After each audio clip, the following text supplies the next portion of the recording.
I look and see it's not just me. Jeff, why do you insist on doing this dumb internet shit on TV? I look and see it's not just me. This place is a fucking joke, man. You're a clown. I quit. So many of us have stood where I stand. We are the young, so raise your hand. So many of us have stood where I stand. We are the young, so raise your hand. They call us problem child. We spend our lives on trial. We walk an endless mile. We are the youth gone wild. We stand and we won't fall. We're one and one for all. The writing's on the wall. We are the youth gone wild. No. It doesn't make logical sense. But it makes yes, of course. But it makes wrestling booking sense. Of course, this makes no sense. Of course, okay, it makes no sense. However, in pro wrestling booking, which often makes no sense, you would do that. It's about making money. It's not about anything else. Wrestling's always been about making money first and foremost. That's it. Yes! I look and see it's not just me. Last weekend was the greatest weekend in AEW history. This is the greatest week. I look and see it's not just me. Security, my safety, my life was in danger at a wrestling show. So many of us have stood where I stand. We are the young, so raise your hand. So many of us have stood where I stand. We are the young, so raise your hand. They call us problem child. We spend our lives on trial. We walk an endless mile. We are the youth gone wild. We stand and we won't fall. We're one and one for all. The writing's on the wall. We are the youth gone wild. They call us problem child. We spend our lives on trial. We walk an endless mile. We are the youth gone wild. We stand and we won't fall. We're one and one for all. The writing's on the wall. We are the youth gone wild. Get wild! Yeah! If you're familiar with how we do things often here on these Wednesdays, it's a lot like one of my favorite movies, Time Cop. What? Fuck you. Fuck you. Yeah!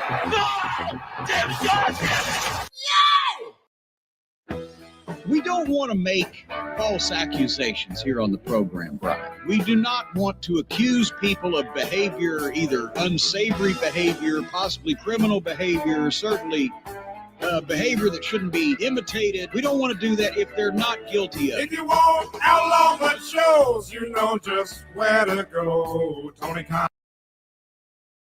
And actually, there was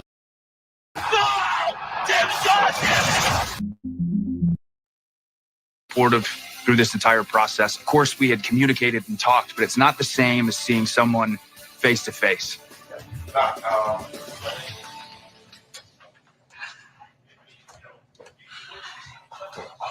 Hey, close the door.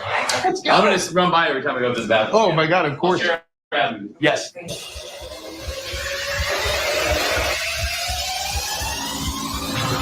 It's Wednesday. You know what that means? AEW Dynamite is live in Los Angeles at the fabulous Kia Forum.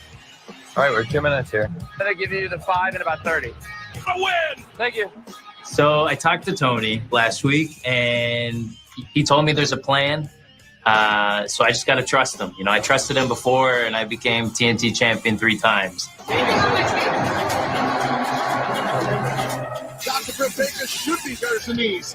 Neck break. She's near fall. Let Saraya blow into the shot. Here's our finish. I decide I'm not only going to hide in Tony's office, but I'll hide in Tony's bathroom.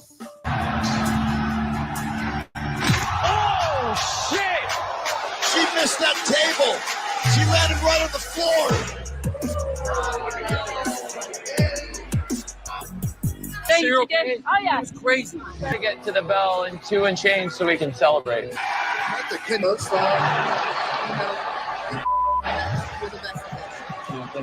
At this point, Literally ready to throw up. Let's do it. By the ring. Thanks, Tony. Thank you. Thank you. This is it. Let's go. In months.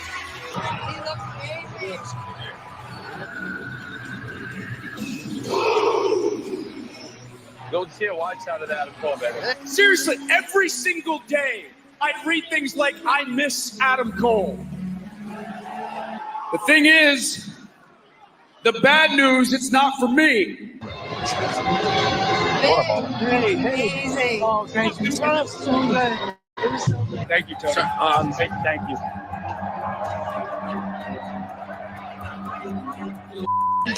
Feels good. Feels so good. I'm so happy. Let's f***ing go, TK. All right, boys, I gotta go out. All right, he's okay? I think so. He just needed a minute. Okay. 3 minutes. 3 minutes off air. 3 minutes off air. No!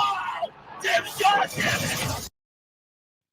Sunday, Monday, Tuesday, Wednesday, Thursday, Thursday, Friday, Saturday, Sunday comes again. 毎日 Sunday, 毎 Monday, 日 Tuesday, 日立 Wednesday, の細長 Thursday, 静 Friday, か Saturday, サラサ Sunday ラ comes again. 綺麗な空気体には細長が気持ちいいんです日立のビッグフローウェルネス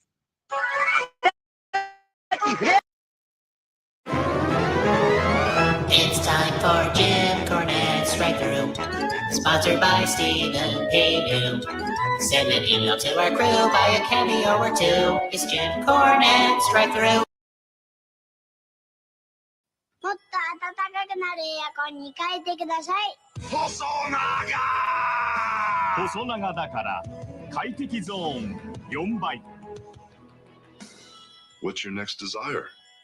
すぐ暖かくなるエアコンがいい。細長だからファジー速暖静かでパワフル日立の Big Flow. 暮らし刺激人。日立。 What do we got? Super Day, Pro Wrestle Clips. Tony Khan has Camille and Megan Baines sitting at home being paid since 2023 for nothing. Come on now. Not going to be the pot calling some kettle black on that one. Truth is the truth. Vacker was more over than Monet. Yes. I'm sorry. I'm reading slow. Vacker was more over than Monet and is going to the big times. Absolutely. And I said that. I think I covered that show. In fact, I know we did. And I pointed out, I'm going to go back and listen to my own comments. But I did make a mental note. And I think I did point out that I thought she looked really good because I had never seen her before. And now that you pointed out, I don't want to say she looked better than Mercedes, but I think the expectation was a little higher for Mercedes, obviously. And perhaps Stephanie exceeded hers and perhaps Mercedes didn't. That's my take on it.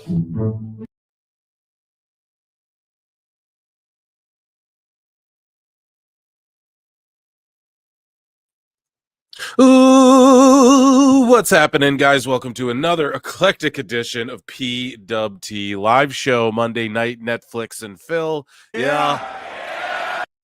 I am your host, the infallible Phil Marks.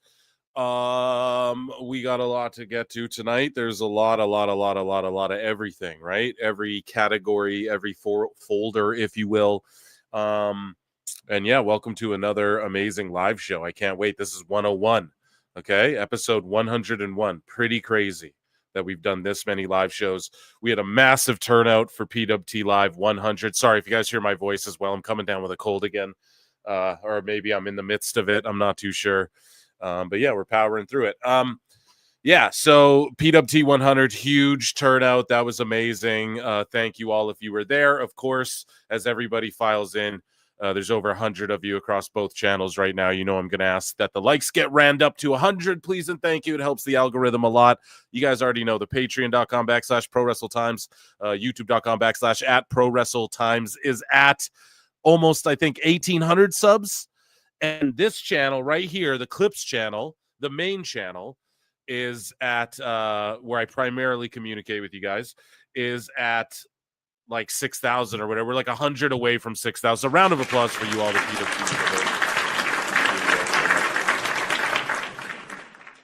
And yeah, how y'all doing? I'm going to check in with chat in just a moment. We have a lot to get to. So Netflix is on Raw. I watched WWE LFG, which I might just talk about with you guys on the show. I was going to do like an edited thing to review it, but it's not even... I don't know. We'll talk about it. LFG is a fucking amazing show. Okay, we'll get into it. But we have a bunch of WWE news. John Cena announced his farewell tour. I know that the title of this video is very AEW-y, but it's just what everybody's talking about. And maybe some people don't tune in tonight because they're like, I'm tired of hearing everyone talk about this. However, as Phil Marks does, I have compiled the ultimate, the definitive. This should be a run-in if I wasn't so goddamn tired and doing so many shows. I'd have done a run-in about the ring scandal, right? But I compiled every key wrestler, every pundit, the responses, the stuff that was deleted, I got DMs of things that I was given permission to play that weren't even posted by people as well, to further evidence and stuff like that. And no, I'm not joking. So I have stuff to add that you'll only see exclusively here on PWT. So it should be fun with the whole ring scandal thing. So we're going to get into that. The Grand Slam scam, right? The Grand Slam sham. I coined the term. I stand on that. I think I said that before anybody else. You can just go back to my stream that was titled that like way as soon as the whole thing came up about, oh, it's not a pay-per-view. I did a whole thing on it. So, but yeah, and that wasn't just to be like, it wasn't just to be a hater, you know. I did it because it's funny and I make jokes. And so, and it was a little easy little rhyme scheme, Dr. Seuss style, Sam I am, scam, sham I am type rhyme scheme. So, yeah, you know, it's a little salacious. I get that, but I didn't think like the ring would be small too, and the posts would be bent in because it doesn't matter. Well, we'll talk about the whole thing. We'll talk about the whole thing first. I think I got my plugs out of the way. Let's a little more preview. Okay, we got Raw on the docket.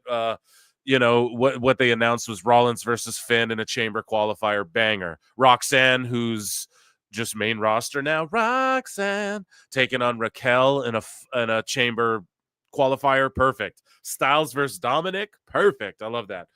And then Penta versus Butch, amazing. Penta's going to continue his undefeated streak.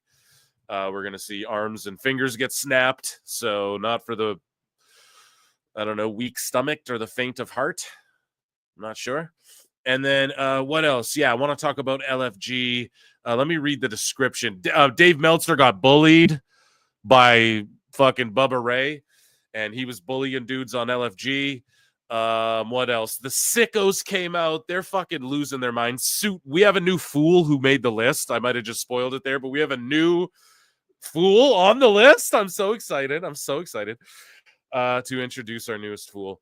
And what else? We have people melting down. We have all these journalists who claim they're quote-unquote journalists, and the gatekeeper media who claim they aren't fucking shills and call everyone else paid shills, but then they're melting down and have the inside scoop, and everybody knows where this ring came from, apparently, and all this stuff. So we're going to get into that. Buddy Matthews got injured.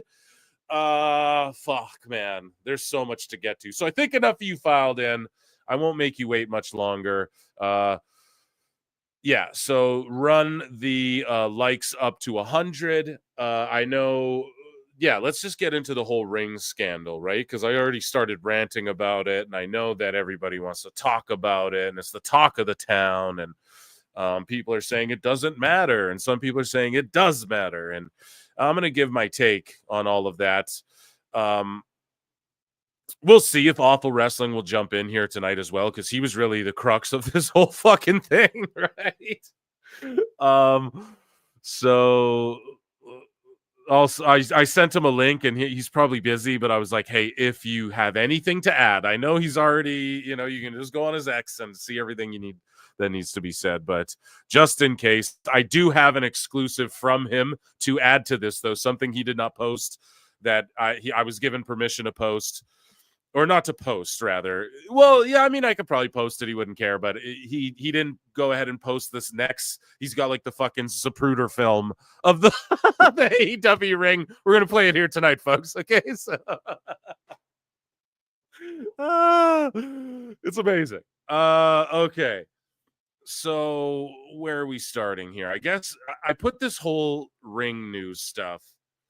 Basically, it's in the sickos category, to be honest, because I was like, this is an all-out sicko war. We got fucking, people arguing with each other. We got accounts, we got wrestlers like responding to awful wrestling. His name's Awful Wrestling, AEW Full Wrestling, and AEW wrestlers are selling for him. Like, what the fuck, man? Come on.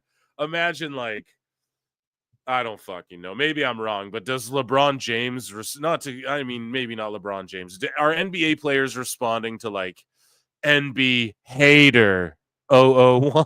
You know what I mean? Like, fucking show some professionalism, guys. You know what I mean? Let me just see. I just want to make sure that there's no ring stuff. Did I put all of the ring stuff? So before I play an Ichi Nisanda, sorry, I know, bated breath. I'm just trying to make sure it's all in the same folder because I did put it in Sicko War, right? Because that's primarily what it was, So the Buddy Matthews injury stuff will be in there too, and then we'll cover it again briefly when we get into the whole. I'm just adding things to bookmarks here as well on the flyer. So hang with me, folks. But yeah, we will do an Ichi Nisanda, and I'm actually going to check in with chat before we jump into that whole thing. So fly me to the moon. No. Let me see here. So yeah, I'm going to put this in sickos. Yeah, that belongs in sickos if we're going to do it that way. Sorry, guys. Thinking on the fly here. Okay, so that can leave this folder. And then we got two of these ditties right here, so we will put this one in the sicko as well, just to make sure we have all of our bases covered. I just want to do this as appropriately as possible, just to bring it succinctly. And then we'll get to Raw, of course, but this is the perfect way to start off the show, I would say, is by, going over this huge scandal. I see chat blowing up. I'm going to check in with you guys as well, okay, before I get into it, and then again after, obviously. But I'm curious what you all think. Here we go. So let me unbookmark that there. Okay, so this will be okay, let me check in with chat. 34 likes, 126. Yeah, we got 170 of you guys watching across both channels. Run the likes up. Kevin Durant does. I knew that was coming. I was gonna say, besides Durant, to say he responds to himself. He's trolling himself. He's NBA hater. What's his number right now? Holy shit, NBA hater 028 or whatever. I forget Durant's number right now. Awful got mentioned on JD's clip. What's good, everyone? Difference is they shill for AEW, not WWE. Yeah, that's what we're gonna get to. Bullies bullying. Yeah, that was funny. That BJ Ray guy on LFG. That was fucking hilarious. I don't know if you guys watched that. 100% paid shills. WWE feeds them lies and they get everything wrong. AEW feeds them lies and they get everything wrong. Yeah, or they know shit. Well, my thing is that they know shit about AEW because AEW loves to talk to them, right? So that's where they all know where the ring came from, and all immediately we're like, no, the ring this. But WWE feeds them bullshit, and that's why they're just wrong about everything. Okay, so everyone in chat, it is time for... Oh, yeah, I kept saying we're going to play an Ichi ni Sanda, but we're actually going to play a Sickos for this one, because this is our Sicko segment, which I'll save some Sicko action. I don't know, maybe, do we introduce a new fool tonight, chat? It might be too much for one show. We might have to introduce a new fool on the next show. I think that might be. Chat will let me know. Chat will let me know. But yeah, if you guys are watching, you'll obviously see. Yeah, and Awful was fucking dudes up, man. He had Brandon Thurston deleting shit too. Awful was fucking dudes up with this ring thing, dude. So okay, let's go into the sicko category. Sorry, guys, I'm just scrolling through. I just want to make sure I have all the bases covered. I don't want to leave anything on the table because we did cover some of this live during the actual event. Awful and Marv the Movie Monster, of course, came on, and Toonie Talk invaded this show on Saturday during the 100th live show. And yeah, so Awful was like right in the cut, just telling us, you know, what was happening. So anyways, it is time, ladies and gentlemen, for our here, we'll share this. It is time for our sicko segment.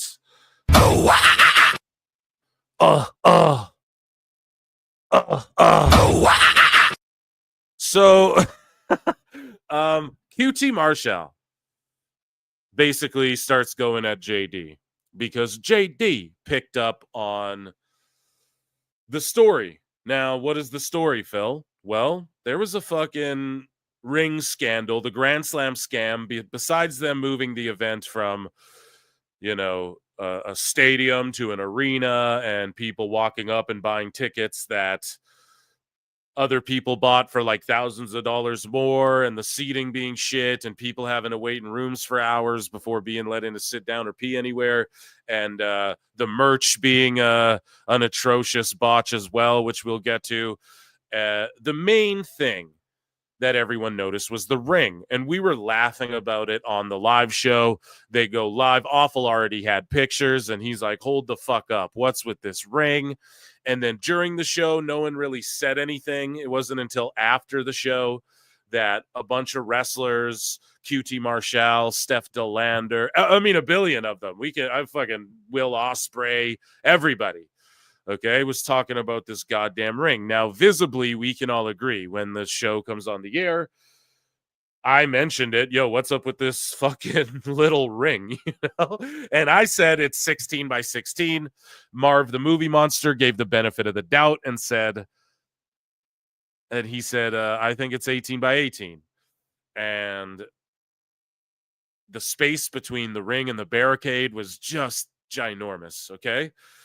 And it definitely looked different than what AEW normally has, so you can't blame people for pointing that simple thing out. And it was just another thing on top of everything, you know? Like, people in Brisbane, I'm sure they can go to fucking an indie and see a 16 by 16 or 18 by 18 or fucking 8 by 8. It doesn't matter. Like, they can go to a local Fed and see that. Me personally, which I think I bookmarked my own tweet, but myself personally, I think that when you're the quote unquote big leagues, like WWE, they use a fucking 20 by 20, you know? They have their standard shit that they use, and that's what they use. And you should just expect that if you're like the cream of the crop, a television show that's touring around. You should just expect to get the fucking big ring because that's part of like, oh, this is the majors. We major? Uh-huh, homie, we major, right? Not shout out Kanye right now, but it, you know, the 20 by 20 makes it feel like big boy status, even though I pointed out as well, UFC, depending on what venue they go to, they use a different size ring, etc. But it's just the fact that this ring thing happened on top of the merch stuff, on top of the ticket thing and no refunds, and on top of the stadium show being moved, and on top of all the fucking shenanigans, okay? So Awful Wrestling is really the one who pointed this out. Now, we will see some of his bookmarks and him going back and forth, jousting with Joey Janela and shit. But I just want to make sure I say that because on the live show, I had all of Awful's shit bookmarked, and he was here talking about it all and breaking it down. The posts were slanted in. We have pictures. The steps are small, etc. And he deserves the credit because, and as I was laughing about before the segment started, folks, imagine you work for AEW and there's an account called AEW Awful Wrestling. And you're like selling for him and shit. Oh man, it's too funny. Right? So of course we made the joke, besides Kevin Durant, what NBA players are responding to like NB Hater 08, right? So, and I'm not like Awful's an ingenious fucking troll. He really is. He's hilarious, you know? But and like he has a following, so I get it. However, that being said, just why even sell the dude if it's not a big deal, you know? And everybody jumped to the defenses. And then you have a bunch of people saying like, oh, they couldn't ship a ring out there and WWE can ship a chamber out there. And yeah, I mean, that's true, right? I mean, you think about it, it's not like they had a chamber kicking around in Australia, so they had to ship that. Now, did they ship the ring? Did they ship the parts for the ring and build it? I don't actually fucking know. I'd have to ask around, you know? I might actually DM my guy Husey and see if he can ask someone who can fucking allege, maybe, who actually knows how this stuff works. Maybe I should have did that first before this as well. But I actually don't know. Like, does WWE, when they go to the UK, they don't ship their own ring? Are you sure about that? I don't know. Where's my I don't fucking know here? We need it. Yeah. I don't know. Right? But ultimately, you'd think that if you're the big leagues and you're the competition, the key demo and all the stuff that we have to constantly hear about and be berated with, the best wrestling company, I despise these. If you like WWE, you're a dumb fuck, poor brain dead. I despise, you don't even love wrestling. All that shit we have to listen to. And like, motherfucker, you can't even get a proper size ring out there. Like, clearly, the wrestlers are going to say, we had it planned for months. Well, did you? Because the fucking barricade to ring ratio is real far, dude. So you think you would have like configured that and had everything moved in closer? Or did you just want more room for hardcore spots? I don't really get it. It doesn't really add up. It makes me think something fishy kind of went down, but there's people, literally wrestlers, saying I bumped in that fucking ring. Now I'm also hearing all type of allegedly shit too, that like, you know, talent are pissed off, but I don't know if, you know, I never heard that from a talent. No talent was like, I was pissed off because the ring was fucking. So I don't know. That's all just people talking shit too. I don't actually know anything. And I'll be the first to say it. To what I'm ignorant to. But what I do know is that some of the math ain't mathin', and we're going to fucking cover it, and we're just going to look at the arguments back and forth and maybe draw some conclusions. There's people who deleted tweets and shit, right? Like Buddy Matthews. So we're going to get to all that. So first, I just want to also say Cultaholic steps in today, 8 hours ago, roughly, with their video. Lonely wrestling, quote unquote, fans spend whole weekend arguing about whatever.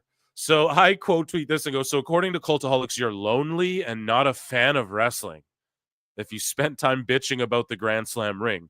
Meanwhile, 80% of the discourse is coming from the media and the wrestlers themselves.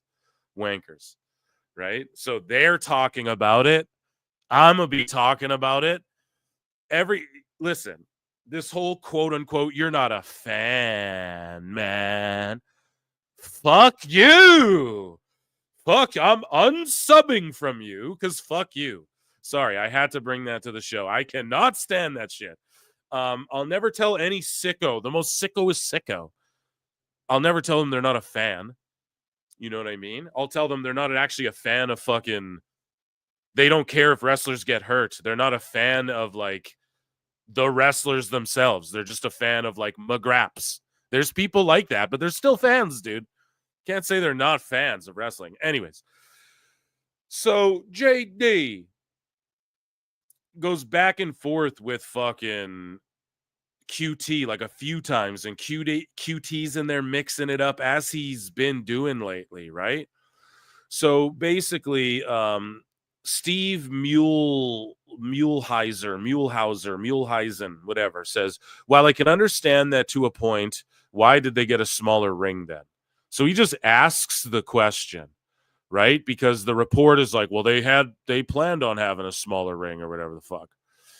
So he just poses the question, and then QT answers it, and I think this is fair game. Oh yeah, no, that's not it. But I think it's fair game. Marshall says the AEW ring is a design that only AEW has. So someone explain that. Is it because like the way their posts connect to the fucking? I think it's the way like the framing is done. If my eyes don't deceive me, but I'm also a noob. I've set up 0 rings other than shoddy backyard ones, so those don't count. It's very rare that an independent company or a major company has a 20-foot ring. Very true. That's why AEW's that's part of the attraction of AEW. No? That's why I'm going to pay money to see Kenny Omega wrestle in a 20x20 or Ospreay wrestle in a 20x20, because for the last decade, I could see Ospreay wrestle in a 16x18 and all these other feds, right? Isn't that the whole idea of like being the big leagues? And no, am I wrong on that, chat? I don't know. Maybe that's my take that no one else has, but that's where I keep going with that whole notion of like, well, it doesn't matter. It's not 20. It's like, well, it kind of does, I'm okay with it, but maybe like for TV, you use the smaller one than the pay-per-view. Make sure you have the big one. No, that's just, I don't, anyways, I could harp on that all day. He goes, this ring is an 18-foot ring. Okay. Hey, dude, I wasn't out there with a fucking tape measure. Was it 16, 18? Is that really is that the big difference? The fucking idea was it was 18. Now, some people will argue, well, Phil, if it was 16 foot and that's why Matthews got hurt and Matthews tweeted the shit out, and he may have been working people too. We don't know. We'll look in with chat and see, was Matthews working? I don't know. I'm going to defer to you guys because, it's why we're friends and we talk this shit out, right? So this ring is an 18-footer. Okay, I'll take your word for it, QT. TNA has been using for years and older ROH as well. Okay, what about them? And then also, so you just compared it to the indies then, Oh, TNA is not competition for AEW. Well, they're doing TNA type shit. And you know what I mean? So you're comparing it to all the indies. All the indies use 18-foot rings. Anyone but WWE. Okay, so you guys aren't the competition and everyone being like, oh, it's the greatest. Like, we can admit WWE is number one as far as all the other metrics then, or what? Like, I know they like to hide behind all challenger brand or it beat WCW. Yeah, we don't care, dude. And we don't want WWE light, but we want sports-based wrestling that's actually booked in a fucking way that is going to just look at the man. If they kept the audience even they had at the beginning and kept like that 900K 1 mil all these years, people would not be clowning on it hard, bro. They would not be even clowning on it. It would get tiresome. We'd all be like, come on, man, they're drawing 1 million viewers. What do you mean? It's not even that far off from Raw and shit. But they didn't. It just steeply has been declining. So, like, that's all we want is that to get fixed. What has to get fixed? Fucking Tony Khan's brain or creativity. I don't know, but people were booing him. I covered that last show too. People are rejecting Tony Khan. It's not even so much AEW anymore. It's not even like people don't think Ospreay is good and shit. He's good, man. He has good matches and shit. It's just like, and I get it. It's not for everybody. I critique him the way I get mad when fucking Punk and Rollins start doing pile driver kick out, this move kick out. I call that shit out too. So, it doesn't matter what fed it's in. So my criticisms of Ospreay are well known. I fucking said them a billion times. But I'm a fan of the guy. I love his music and shit too. Yeah, I think he's good at promos when he's like ripping backstage. He's better than Kenny on the mic and shit, But yeah, it's because he goes on to say, I love the ring and stuff. But then you have other people, whether they're working or not, being like, oh, this shitty ring, I got hurt, crushed my ankle. We'll get into it. But anyways, you're just basically saying this is the TNA or this is the ROH level, whatever. You're not the fucking big leagues like everybody tries to convince everybody it is. And that's all anybody wants. They just want sickos to stop trying to convince everybody that it's something it isn't. That's all. And I actually like the smaller ring for the style of wrestling in AEW. I do. I think it suits them better. Just own the indie thing. Just own it, man. Be way cooler. Anyways, though, I'm harping on other shit.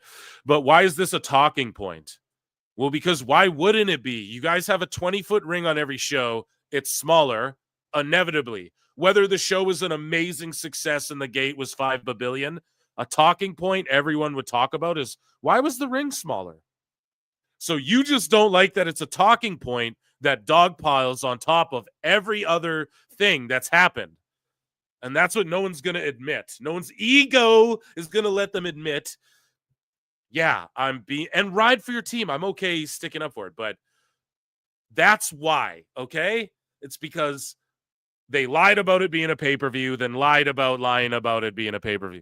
They fucking, all of the stuff we talked about, there's merch stuff we're going to talk about where people couldn't buy merch or whatever.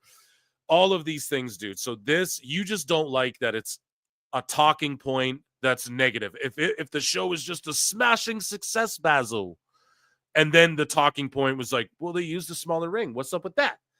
You'd be like, yeah, well, it worked. And I mean, it was a great thing. And Buddy Matthews didn't get hurt and shit. That would, if the ring had stairs,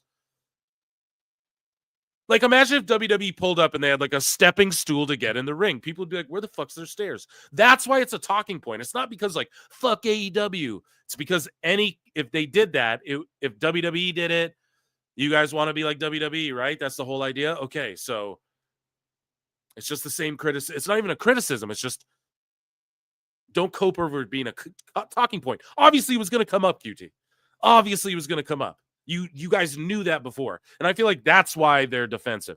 Because it's just all the dogpiling, and they knew when the fucking pictures went up of that ring, people are going to be like, oh, shit. They knew people online were gonna talk about it. And that's why everybody's defenses were already ready. And the whole wave outpour of like, what? That's my opinion. I also don't give a fuck. It stopped being a distraction for me halfway into that tag match. I got to be honest. Anyways, though.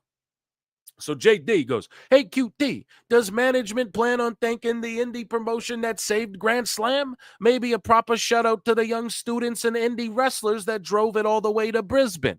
Could be a great moment of recognition for an otherwise unknown promotion.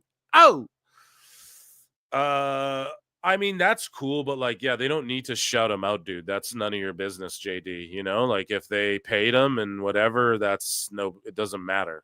That doesn't matter. This guy's like, you're a weirdo, dude. How do you sleep at night? Like, it's okay. He's just being coy on Twitter. How do you sleep at night? Come on, bro. Yeah, so moving along. QT Marshall then bites on this, though, and goes, JD, the ring was rented from PWA, so sure. Thank you, PWA, for letting us rent a ring months in advance. So months ago, they planned this for their pay-per-view that they were saying was a pay-per-view. 7 days before the show, they were tweeting out it was a pay-per-view. And then it wasn't a pay-per-view. But months ago, they fucking planned on having this ring for their pay-per-view.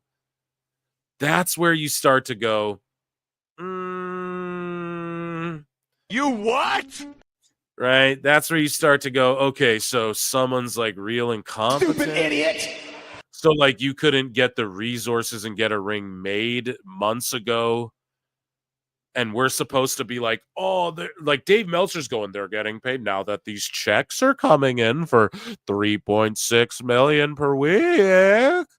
Tony's spending that money. So we couldn't have a ring manufactured months ago. Are you telling me they can build buildings in months? They can build stadiums and then take them down in less than months, plural. But you couldn't have a wrestling 20x20 wrestling ring constructed in Australia. And you're planning on going back, right? So, and that was announced, right? We covered it on the last show. They're going back in 2026. So it wouldn't be a good long-term investment months ago, maybe craft a ring and then find somewhere to store it. Maybe with PWA or something like that. Maybe they have a storage, you guys, whatever. And you give them a little fucking note when you come back to Australia or whatever the fuck. And then you have it there so you can tour it around, right? You're planning on investing and building the market. No, are we looking at the future? We just like hotshot booking here, not really planning stuff. So that would be my criticism there, right? Like, it's kind of now sounding a little copy. So months ago, you guys rented this ring, but months ago you couldn't have like had one built. And they have one built. You think WWE builds one? That's not what I'm talking about. I'm talking about AEW. Talking about the 3.6 million checks every week. Right? That's what we were told, that Tony's looking to spend that money now. Okay, so he couldn't have gotten a fucking ring built. Like, why was the stage setup shoddy? Like, it just wasn't. It was just basic too, you know. It wasn't, and not because it's this massive sellout thing to where they have to minimalize the fucking entrance. It was, I don't know. They lost their identity. Remember, like early AEW where the pay-per-views had like themed sets and shit. What the fuck happened? It's crazy. So I don't know, man. Now you're starting to question it because Marshall's just saying too much. Like, don't even answer JD, dude. Don't even answer him. So he's just saying too much. Now it sounds stupid. We appreciate PWA for living up to their end of the business deal. Yeah. Okay. And yes, shut up, PWA. But yeah, QT, you guys, like, if you guys are going back to Australia, then maybe, yeah, just construct a ring 20 by 20 and store it somewhere. No? A specially made one. Put one on air. That's a global. We're getting all in everywhere in the world. We'll fucking, okay, invest then. Make an investment. WWE's doesn't do that. I don't give a fuck what WWE does. I'm talking about AEW. Stupid right? Idiot. And it always goes, what about? And they always like to play, it's always, what about WWE? You just want WWE. And then whenever it serves motherfuckers, they go, well, WWE doesn't this. Compare. So it's okay when you compare to WWE, but it's not okay when I compare to WWE. What the fuck's wrong with you? It's so weird that we're not allowed to fucking just have thoughts without people just completely fucking spurging out and completely letting their egos get the best of them. Like, dude. And QT's not even being that shitty here. I'm actually kind of on his side with the whole, like, well, why does it matter? But then why are you answering and stooging? Oh, we got it months ago. So again, I'll just bring it to WWE's investing in NXT, ID, NIL, LFG, Evolve.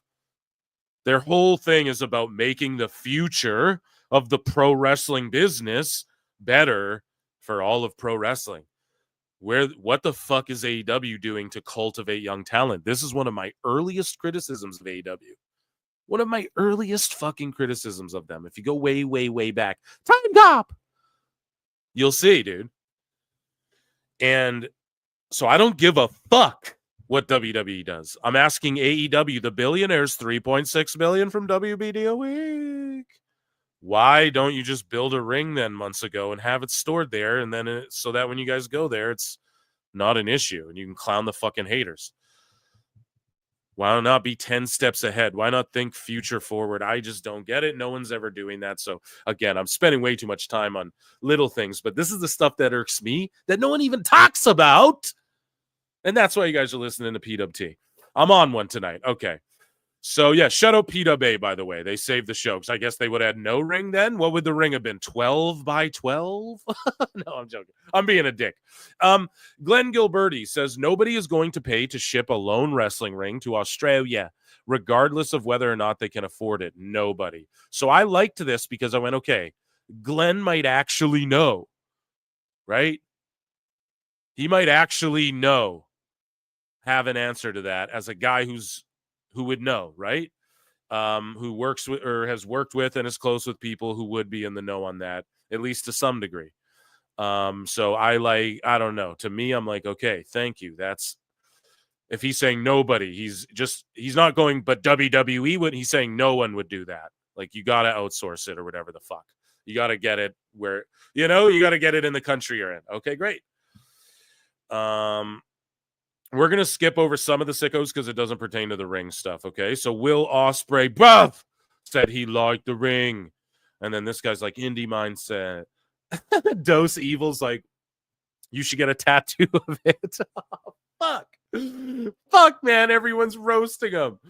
Yeah, it's okay that you like the ring, bro. There's nothing wrong with that either. But, yeah, so that's not, it's just funny how everyone jumped on him. So you're confirming Tony doesn't understand how to ship things, or see, this is where it's like, we don't know what wrestling companies do, bro. So I'm not about to be like, if you can't ship a ring over there, I'm not about to say that personally, but if that's your take, then that's your take.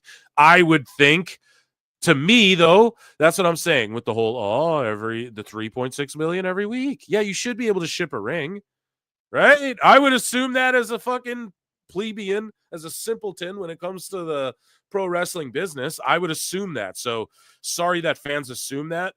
But I think what I'm saying is more legit. You could have just built one there, bro. What do you mean? There's not wood and steel and shit and fucking cable in Australia? What are you talking about? Anyways. So that's Julian Week stuff. People are going at Julian Week's heart. So Awful's got fucking Thurston deleting shit. So Steve Muehlhausen goes, love seeing people getting upset about Grand Slam not being on right at 10:30 Eastern. So this is another thing, just a side note. And he goes, all you have to do is read their tweet from earlier in the morning saying it would be on either at that time or when All-Star Saturday night ended, is what he meant to say. And I just quote tweeted and was like, what if you don't have Twitter, bro? Because if you just clicked on Max, because we did it here live on the show, it said this show's in progress and live, and then it's just a blank screen and nothing's on. And then on TNT or whatever, I was watching it and it was 30 minutes deep, and then it aired on Max 30 minutes behind or whatever. So no, it's not that easy, bro. Not everyone uses fucking Twitter. And a lot of y'all are on Blue Sky or whatever that shit's called now. So Baydala, right, goes, so let me get this straight. One of our fucking fools, by the way, who followed me and was like, yeah, I made Pro Wrestle Times. And I never followed this guy, by the way. And he followed me and was like, oh, I made the Times? Because we were talking about him. And then he saw, it was the video of him making the list. And then he fucking unfollowed me, dude. It was so funny. But he's like, let me get this straight. The show is very good, flowed great, wasn't long, and advanced current major storylines, builds towards AEW Revolution. I also have to say this, man. And I tweeted this out. Now, a lot of people are going to get mad at me because a lot of people say this. Even some of my friends, and I apologize, but I got to keep it real. Saying this advanced the storyline. They advance stories. They advance storylines. They progress storylines. That's fucking stupid to ever say that. That goes without saying. That's something that everything's doing, whether it's good or bad, whether it's a little baby step or a giant leap for mankind, okay? If you add something to the canonicity of a fucking story, period, of a television show, because it's a TV show, that is progressing it, whether you like it or not. It's just this thing people say, like, oh, it progressed. Even people do it in WWE. Now, I'm not saying you can't be like, oh, good progression, like, oh, that was good beat to the story or whatever. I'm not saying you can't fucking put it over or criticize that. What I'm saying is that goes without saying. Just blanket saying, oh, they progress stories. How? By having a match? That's everything. If you add anything, whether it's good or bad or big or small, to the canonicity of fucking anything, okay? You add an episode of Breaking Bad to the fucking, you know what I mean? That's adding. That's progressing a story. Regardless, if they go back in time like Time Cop or whatever the fuck, you're progressing a story along, okay? Just so everybody knows. So that's one thing. Everybody says it now, and maybe that's why I'm triggered by it. It's like, okay, that's not like a point. You don't get a point for progressing a story. Okay, that's just adding. Every new episode of Dynamite that ever comes out, even if it's the biggest atrocious piece of shit, does that. Or whether it's the best mind-blowing episode of pro wrestling ever, it's adding or progressing stories, okay? Anyways, Tony Storm, Mariah May main evented and killed it. Y'all are hyper fixated on the size of a ring. Do you see the problem here?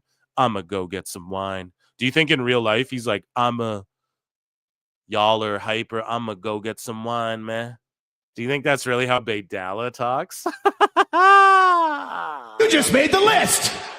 And so, yeah, people are hyper fixated on it. But again, it's you guys trying to get your clicks in. Like, it's all these motherfuckers. If you didn't care, I'm going to get some wine. Then don't say shit. Don't say fucking anything about it then. Right? But you're a pundit too. So don't make it out to be ridiculous to talk about when everyone's talking about it and then proceed to talk about everyone. That goes for all you wrestlers, All you fucking pundit me. You don't hear me going, why is everyone talking about this? Because, motherfucker, it's what everyone's talking about. You're all talking about it. Holy shit. Fuck, man. People are so dumb in 2025. I'm snapping today. Social media's made people super restarted. You know what I mean? Like, I'm just being honest, bro. It's crazy. All right. So moving along. Yeah, I don't know. Y'all see that, man? I don't know. Andrew from the block. You fucking Baydella from the block. Why don't you tell me? Steph Delonda, right? Two bad bitches, one hot track. She goes, MFers be arguing about the ring AEW used. Let me tell you, out of every single wrestling ring in Australia, I promise you they chose the best one by far. No other ring in the country I'd rather bump in, LOL. Yeah, well, if that's the case, then they should have built one themselves, like I said. That was, like, better. State of the art, fucking top of the line. Not dissing, but people got hurt on that shit, man. And Buddy tweeted it out, then he was forced to delete. So if he was working, they would have let him keep that shit up, in my opinion. I think he dead ass thought it was 16 by 16 and didn't know. But I don't know who's arguing. The wrestlers, you guys are arguing with, like, Awful and JD and shit. You know what I mean? And I'm not fucking saying you can't do that, but yeah, you guys are the ones arguing. But I love SDL. And again, here, I'll give this a heart. You know why? Because she knows where the ring came from, and she's like, it's one of the best rings in Australia. Okay, good enough. So people saying, oh, it's going to hurt wrestlers and it's janky. Maybe that's wrong. We're going to look at more pictures. The posts look fucking leaned in and shit. All right. Moving along here. Shazza McKenzie responds to this and goes, literally. So she's saying, literally, Steph is right about this. People are just nitpicking because it's AEW. Yeah, well, it's just one thing on top of the other, though, bro. So it's not even a nitpick in this situation. In this situation, it's actually like a dog. It's like people are being overwhelmed with controversy at this show. Right? So, no, I would say this is not a nitpick. Nitpicking would be like, man, Ospreay didn't sell that fucking... He didn't sell that top rope hidden blade properly after that match was crazy as fuck. And they pulled it off in that little ass ring. And let's be honest too, when Kenny Omega, and I don't know if I have a clip of it, I think I do, but when Kenny Omega hit the ropes and they did the double dives, the Terminator dives, and Ospreay dove over the one side, Omega barely cleared the other side because he's used to doing that shit on a bigger ring. That leads me to believe it's a 16er. Because most places have 18 by 18 when you're like somewhere Kenny's wrestling for sure. You know, WWE uses 20 by 20. The bigger is better. At least in that case. But yeah, he almost didn't clear the ropes too. And I got to think that has to do a little bit of just not having that extra step, you know? So, yeah, Shazza McKenzie agrees. She's a wrestler. She's like, oh, come on now. That's not very fair to say the ring was small. I wonder what Conrad thinks about this. I never checked in with Conrad Thompson lately. Maybe he has me blocked after he's discovered the impression. Shazza McKenzie also goes on to say, I can't believe we're yelling about a wrestling company using the best wrestling ring available to them on the 7,161 miles away from their normal rings. Yeah, I think there's no excuses to be like, oh, they're the most profitable in history next to the Fed. And you can't build a fucking ring in Australia. Is that not ludicrous? Why has no one said that? Why is Phil the only one who says this type of shit? Couldn't have built a fucking ring 3 months ago there for this show and had people test it out for you first. Make sure it's all good. Let PWA store it and go, you guys can use it if you'll set it up and take it down and to fucking break it in a little bit. Or no, maybe wrestlers are like, well, that's dumb. You want a new ring? Okay, then that's dumb. Then maybe christen it that night of the show. But what the fuck? You couldn't have built a ring. Huh. and they're making money hand over fist. Just don't believe all the shit you hear Meltzer saying. Here we go here. Let me see. We got more. So Joey Janela, man, he gets into it with Awful Wrestling. So Janela. Well, here, let's read the original because this is what got everybody upset. So let's give Awful his due, even though he was on the show talking about this already. But he said, I just got a report alleging that Kyle Fletcher got his buddies to loan AEW one of the local indie rings for the AEW Grand Slam Brisbane show. Apparently, AEW didn't factor in freight times properly for Brisbane travel. And that's where people can get on Awful's ass because he's ignorant to that too. Like, who in WWE told him they shipped rings either, or who in these other companies would ship rings? That's for the wrestlers to say. But it's not that Awful's faulty in assuming when we get told time and time again they're so profitable that my Dave is just getting out unhinged now. Dave's evolving too on this show, guys. But like, it's not, you can't blame Awful for assuming, but everybody just assumes that he's always going to try and make things out worse because his name's fucking Awful, for fuck's sakes. Now, Joey responding to Awful's kind of funny because he doesn't work for AEW. Like, doesn't really matter. Well, his girl does, but still, it doesn't really, he's just an indie dude. And like SDL, she works for TNA and shit.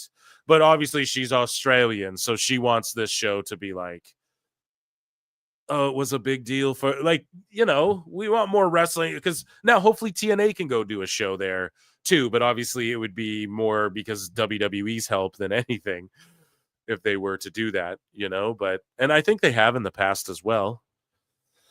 I believe, right? TNA's been to Australia. But anyways, though, Awful saying, though, he got a report, right? Alleging that, the Grand Slam Brisbane show, apparently AEW didn't factor in freight times properly for Brisbane. The ring is 16 by 16, way smaller than normal, and the ring aprons aren't a proper fit. If this is true, Tony should be ashamed. And then we had Dirt Sheet guys. We're going to get into it. They were like, no, the aprons are fucking 18 by 18. And it's like, okay. So there's no give to those bitches along the ring. Like, I don't know, bro. Like, are you out there with a tape measure? Shut the fuck up, It's crazy to me.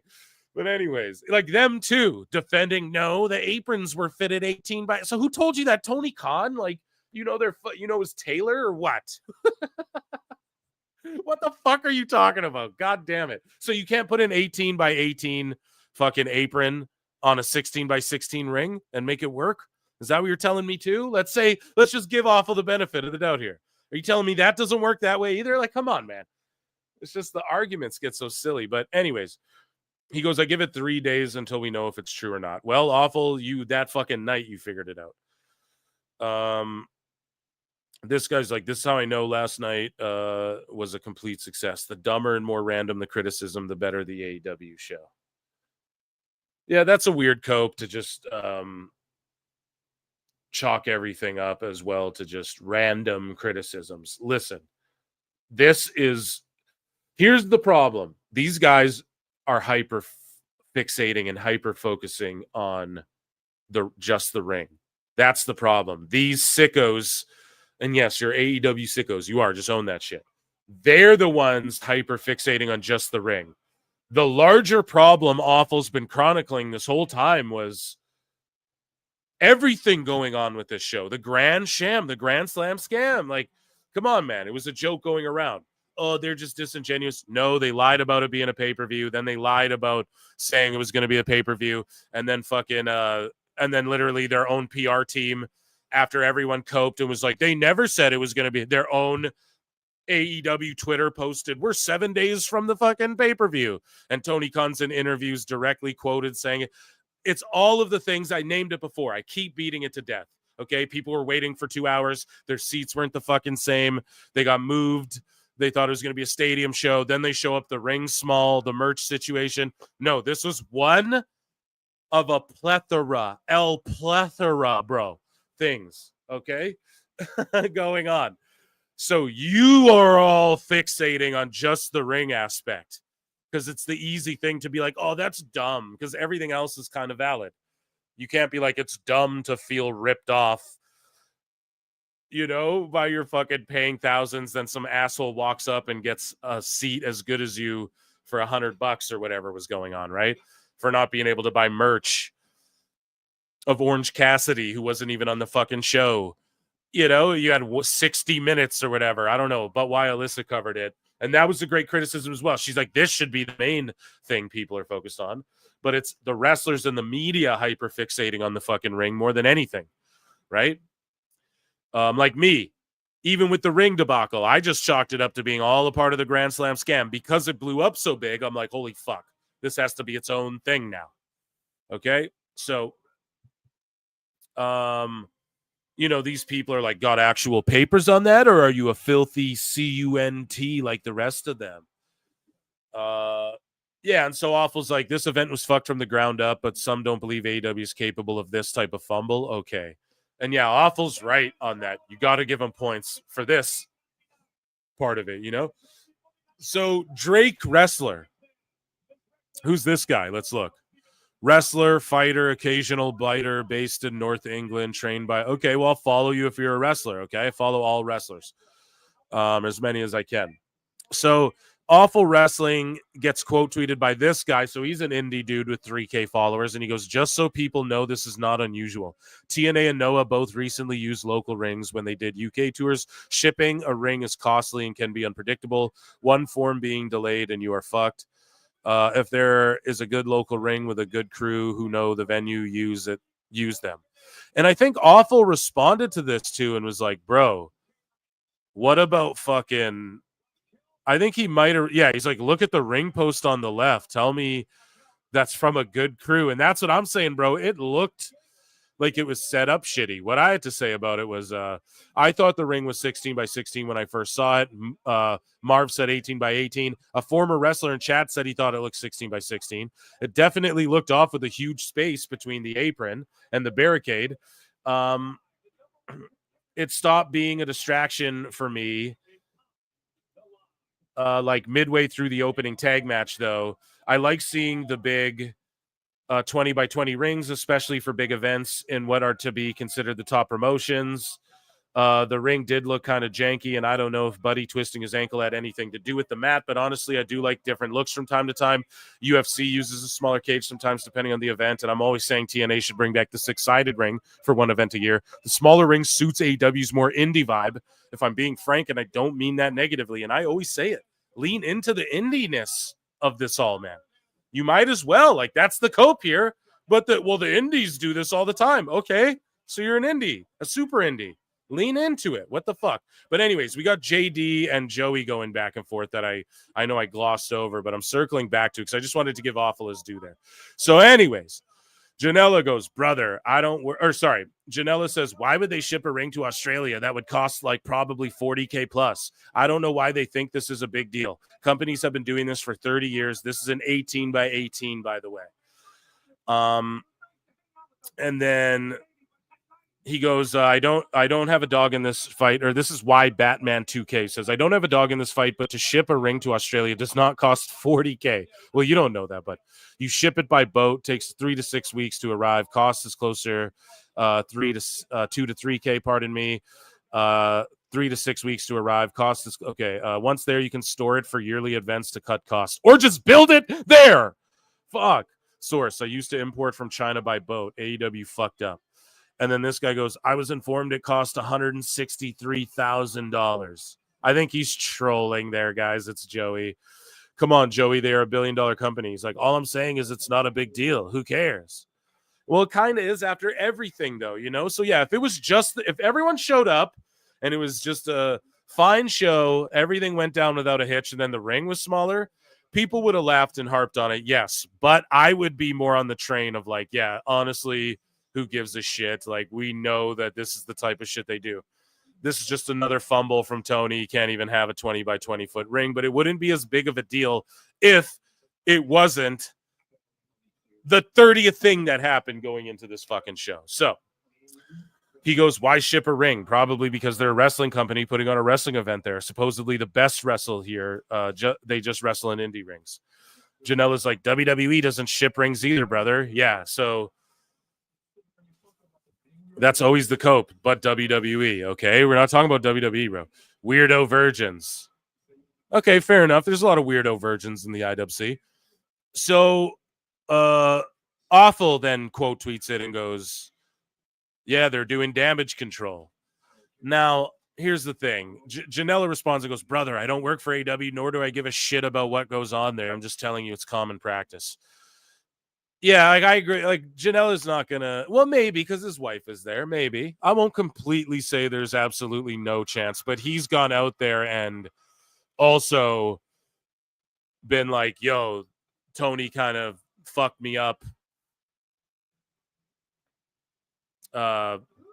You know, like Tony kind of fucked me up with my booking there for a while. And, or like when I was about to be let go, I got my body in shape. You know, I thought it was going to lead to something. He put me in some high profile shit. I thought maybe I'd get re-signed, whatever. So we all like it when Joey criticizes them.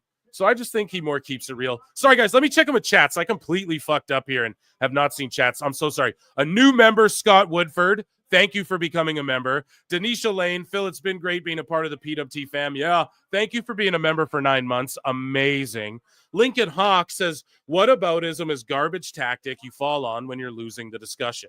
Yes, and also just saying, like, it's good for me to say, like, what about WWE in this instance? But when you guys do it, it's always, what about WWE? You just want WWE light. No, you guys use the comparison when it fits you and helps you, then you don't when it doesn't.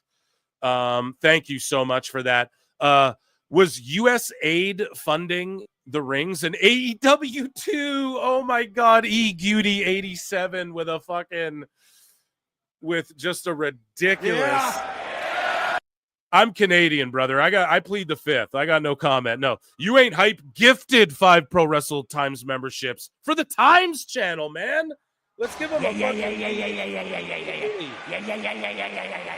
And guys, if you super chat in throughout the rest of the show, I won't leave you waiting like that. I just totally fucked up. I was locked in. You know what I mean? And we have a guest here who's about to join us. Mike Saucely says, yo, where's my guy? Chat wants that special friend. Yo, where's my guy? Chat wants that special friend. Listen, bro, I'm going to give you a fucking the best guys, Tony Khan. Okay, and then we give you the another. Best guys, Tony Khan. Because you waited so goddamn long. Thank you so much, Mike Saucely's. Daniel Nutt Krager became a new goddamn member as well. We have assembled. Okay, guys, members and super chats will not be made to fucking wait. Like Rabid Wolverine's here. He just sent one in. WWE ring survived a pirate attack for 2, bro. Great. That is pretty funny and hilarious, right? Thank you all so much, everyone. Round of applause to our super chatters who fucking waited, and our members and everyone who gifted memberships. They waited. That's my bad. I'm a dummy. Joining us now on the show is everyone's favorite Grinch. Awful Wrestling, ladies and gentlemen, is here, is in the building. Air horns for Awful. Awful Wrestling, how you doing, my guy? Hey, bro, can you hear me? I can hear you great. How you doing, man? All right. I'm doing all right. Just take a little break from the work. Probably going to give you a good 10 minutes of nonsense, and then I'll be back on my way. But how's everybody doing? What happened over the weekend? Yeah, dude.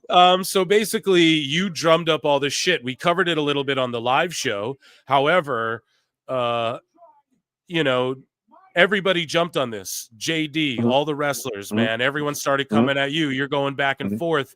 All the big accounts. Everybody's like, why is everyone y'all are really talking about this thing? But you're all talking about it too. So I'm pointing that shit out. I'm like, man, fuck all this. They couldn't ship a ring there. Why don't they build one in Australia months ago and have one there for when they return next year? Because they made that announcement and shit. It's a great point. It's a great point, Phil. Yeah, I mean, no one's talking about. I want your thoughts, though. You're the crux of this shit, bro. You're the crux of this great conspiracy. I made a tweet before that one tweet that went all over the place. I just simply made a comment that said, yo, the ring posts aren't straight up. And then within like 20 minutes, I got I shouldn't have said reports. Let me just correct myself. I got 2 DMs from people who wanted to remain anonymous, and I'm going to respect that, who told me what the lowdown was. The only thing that I did was simply put it out there. You know what I mean? And by way of magic and good trolling, I guess, all of the assumptions, all the allegations in that tweet, which I completely clearly said were allegations and allegedly and apparently, and if it's true, but we won't even talk about that. Well, the fact is that. Oh, go ahead. Sorry. Yeah, no, go ahead. Oh, I was the fact is that. Oh, sorry. No, you. You're my guest. Go. The fact is that all of the allegations turned out to be true by way of over defending it, if that makes any sense. We found out, like I pointed out with QT. Yeah. So my tweet had 3 bullet points. One is that Kyle Fletcher got one of his buddies to loan them a ring. Sean Ross Sapp, that waterhead, he actually made that accurate by saying, the ring was loaned by PWA. The ring is owned by PWA. Kyle Fletcher trained under the man who loaned the ring to AEW. So that means that they were good friends. Yeah. Secondly, there were logistical issues that prevented freight going in a timely manner to Australia. That turned out to be true by way of Sean Ross Sapp lying openly and saying they never planned on bringing a ring there. No, they did plan on bringing a ring. In fact, they wanted to bring a ring, but they didn't because it wasn't done in a timely fashion. Everybody and their mother's talking about the cost. Does anybody know what the cost is? I've checked that out. This is an exclusive. It's around $15,000 to $25,000. So what is worth more? What costs more? Buddy Matthews' injury or a ring being shipped for $25,000 or some mega rock band's music being played one time for a pay-per-view? Let's talk about it. If the ring was $25,000 or even let's say it was $50,000, okay, Phil, it goes to Australia. How about you just loan it to PWA until next year when you guys are going to Grand Slam again? Was that what was going to Grand Slam next year a last-minute decision? Or was that something planned too? And if it was planned, why not blow the money on sending a professional-looking ring out there? Yeah, or building one there. You mean to tell me there's not wood and fucking steel and cables and shit in Australia? Right. Build one and then store it with PWA or somewhere. Right. And especially if you're investing in the future. And I know that people go, well, WWE doesn't do that. I don't give a fuck what WWE does. I'm not talking about WWE. We're talking about AEW. Why don't they invest in the future of wrestling at all? Build a fucking ring out there, dude. What are you talking about? Exactly. What's it take to hire a crew, a union of guys from Australia, give them some job opportunities to literally build you guys a ring? Is that going to cost you $50,000? If it does, pay it, because now we're talking about another primary investment. You can't have a wrestling show without a proper wrestling ring. Buddy Matthews has shown you that. It's so funny, too. Everybody talks about like, oh, Buddy Matthews was being sarcastic. Yeah, sarcastic doesn't mean lying. or it doesn't mean he wasn't misinformed and didn't think it was 16 by 16 himself as well. Right. It doesn't mean right. What the fuck's the difference between 16 by 16 and 18 by 18? What I tried to point out and where I rudely almost interrupted you there a few moments ago, Awful. I was trying to point out as well, like, listen, dude, you've been chronicling all the bullshit with the Grand Slam, scam, sham, Sam, I am. This is just one of all the things. And that's why, and then this got hyper fixated on by all the wrestlers and all the people being like, why is everyone focusing and talking about this? No, you guys are hyper fixating on this one thing. Awful just pointed out a list of 10 things. This could have been like number 3. And I pointed out, let's say that everyone's saying, oh, why is this even a talking point? Let's say the whole event went on without a hitch.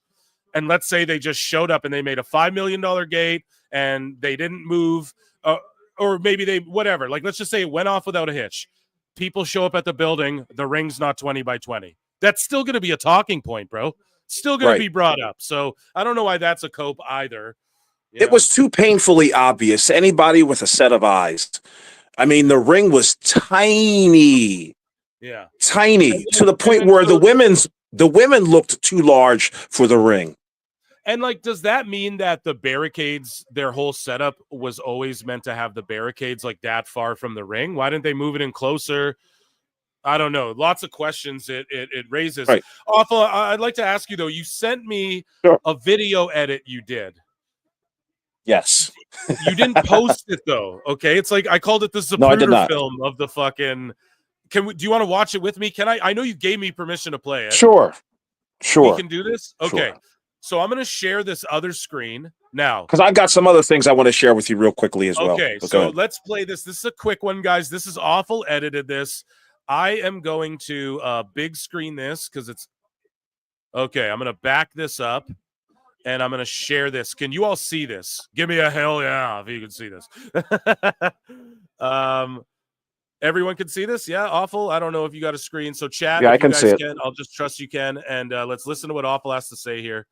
The IWCNN weirdos want to talk about how the ring was 18 by 18 feet.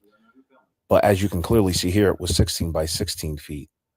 Damn, my guy's got like, this is like Tower 7. The way that it collided, it collapsed in on itself. It was not actually, it was a controlled demolition. That's what this shit looks like. Okay, sorry, I'll bring it to the beginning. You guys watch it. They had Grand Slam at Bohemian Grove. Yeah. 18 by 18 feet. But as you can clearly see here, it was 16 by 16 feet. The ring shrank 2 feet based on these dimensions. Dude, you actually did it. This is kind of like, okay, you might be onto something. Hey, IWCNN, stop lying to people. Damn, you might actually be onto something with that, Awful. You know what I mean? That's kind of crazy. People are going to call us conspiracy theorists for looking at this. Yeah, sure. I want everybody to help me out with this because I would love to be wrong. I got no problem being wrong, but I don't think AEW uses a 20 by 20 ring. You don't? And so, no, I don't think so. Do you think it's a 20 by 20? You think it's as large as a WWE ring? No, I mean, if you were to tell me, well, they actually use 18 by 18, I would go, oh, really? And I would be like, oh, fuck, because I can't tell. But with these dimensions, though, man, it makes it seem like, or maybe this proves that they do use 20 by 20, and the ring was 18 by 18. There you have it. Now you see. Now here's the thing. I've been trying to research that. I've been trying to find out a couple of things, and I'm sure all these IWCNN journalists aren't doing this. I want to know the regulation size of the ring at PWA Australia.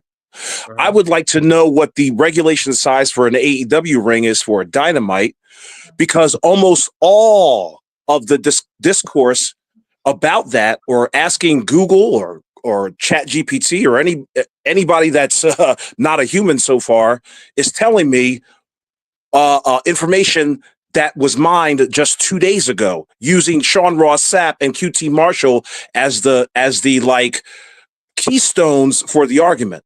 Right. So, for example, if you ask Google or talk to Google, or go ahead. Sorry, with what? Sorry, I don't mean to interrupt, but everyone in chat's lighting up here. Go ahead with what you're saying, but everyone's saying AEW always used an 18 by 18.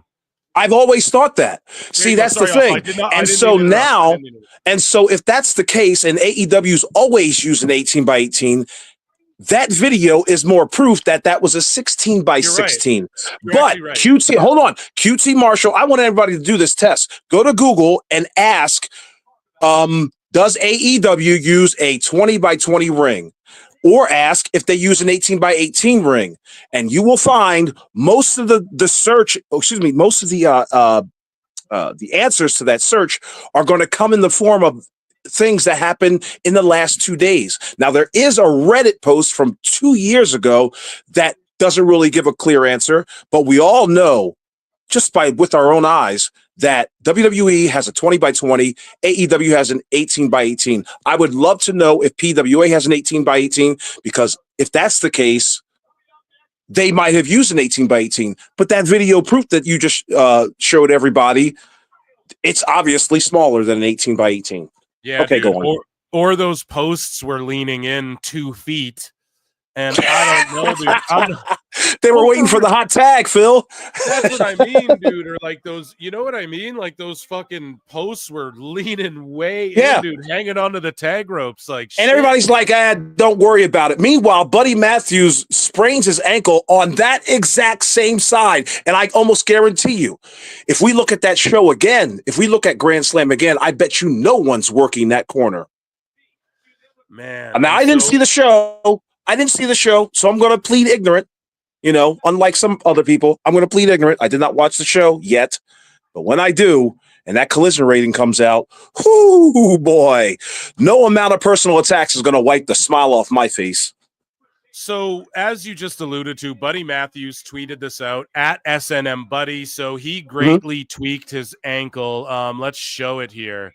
Yeah, I know I have the footage somewhere. So he greatly tweaked his ankle during his match, getting in the ring actually during his entrance. So I thought I added it to the goddamn sicko segment. Where is it? I thought I did that before. Either way, he twisted his ankle brutally. We'll see that in AEW News if it's not in here. And basically, he puts this tweet out that says, so thoughts after AEW Grand Slam Australia. If it wasn't a 16 by 16 shit wrestling ring, 1, wouldn't have destroyed my ankle on my entrance due to holes in the padding. 2, Okada, like that's a very specific thing that wouldn't be obvious to our naked eyes. And he's saying holes in the padding. Why were there holes in the padding? Because the fitting and the ring weren't the same size? I don't know. Okada wouldn't have been able to put his foot on the rope and I'd be champion. Shit happened. So he's literally trying to kayfabe like, oh, if the ring wasn't a small shit ring, he wouldn't have been able to get his foot on the rope or whatever. So he's leaning into the fact it's a smaller ring. Now he deleted this, which makes me think he wasn't trolling because what's the phone call?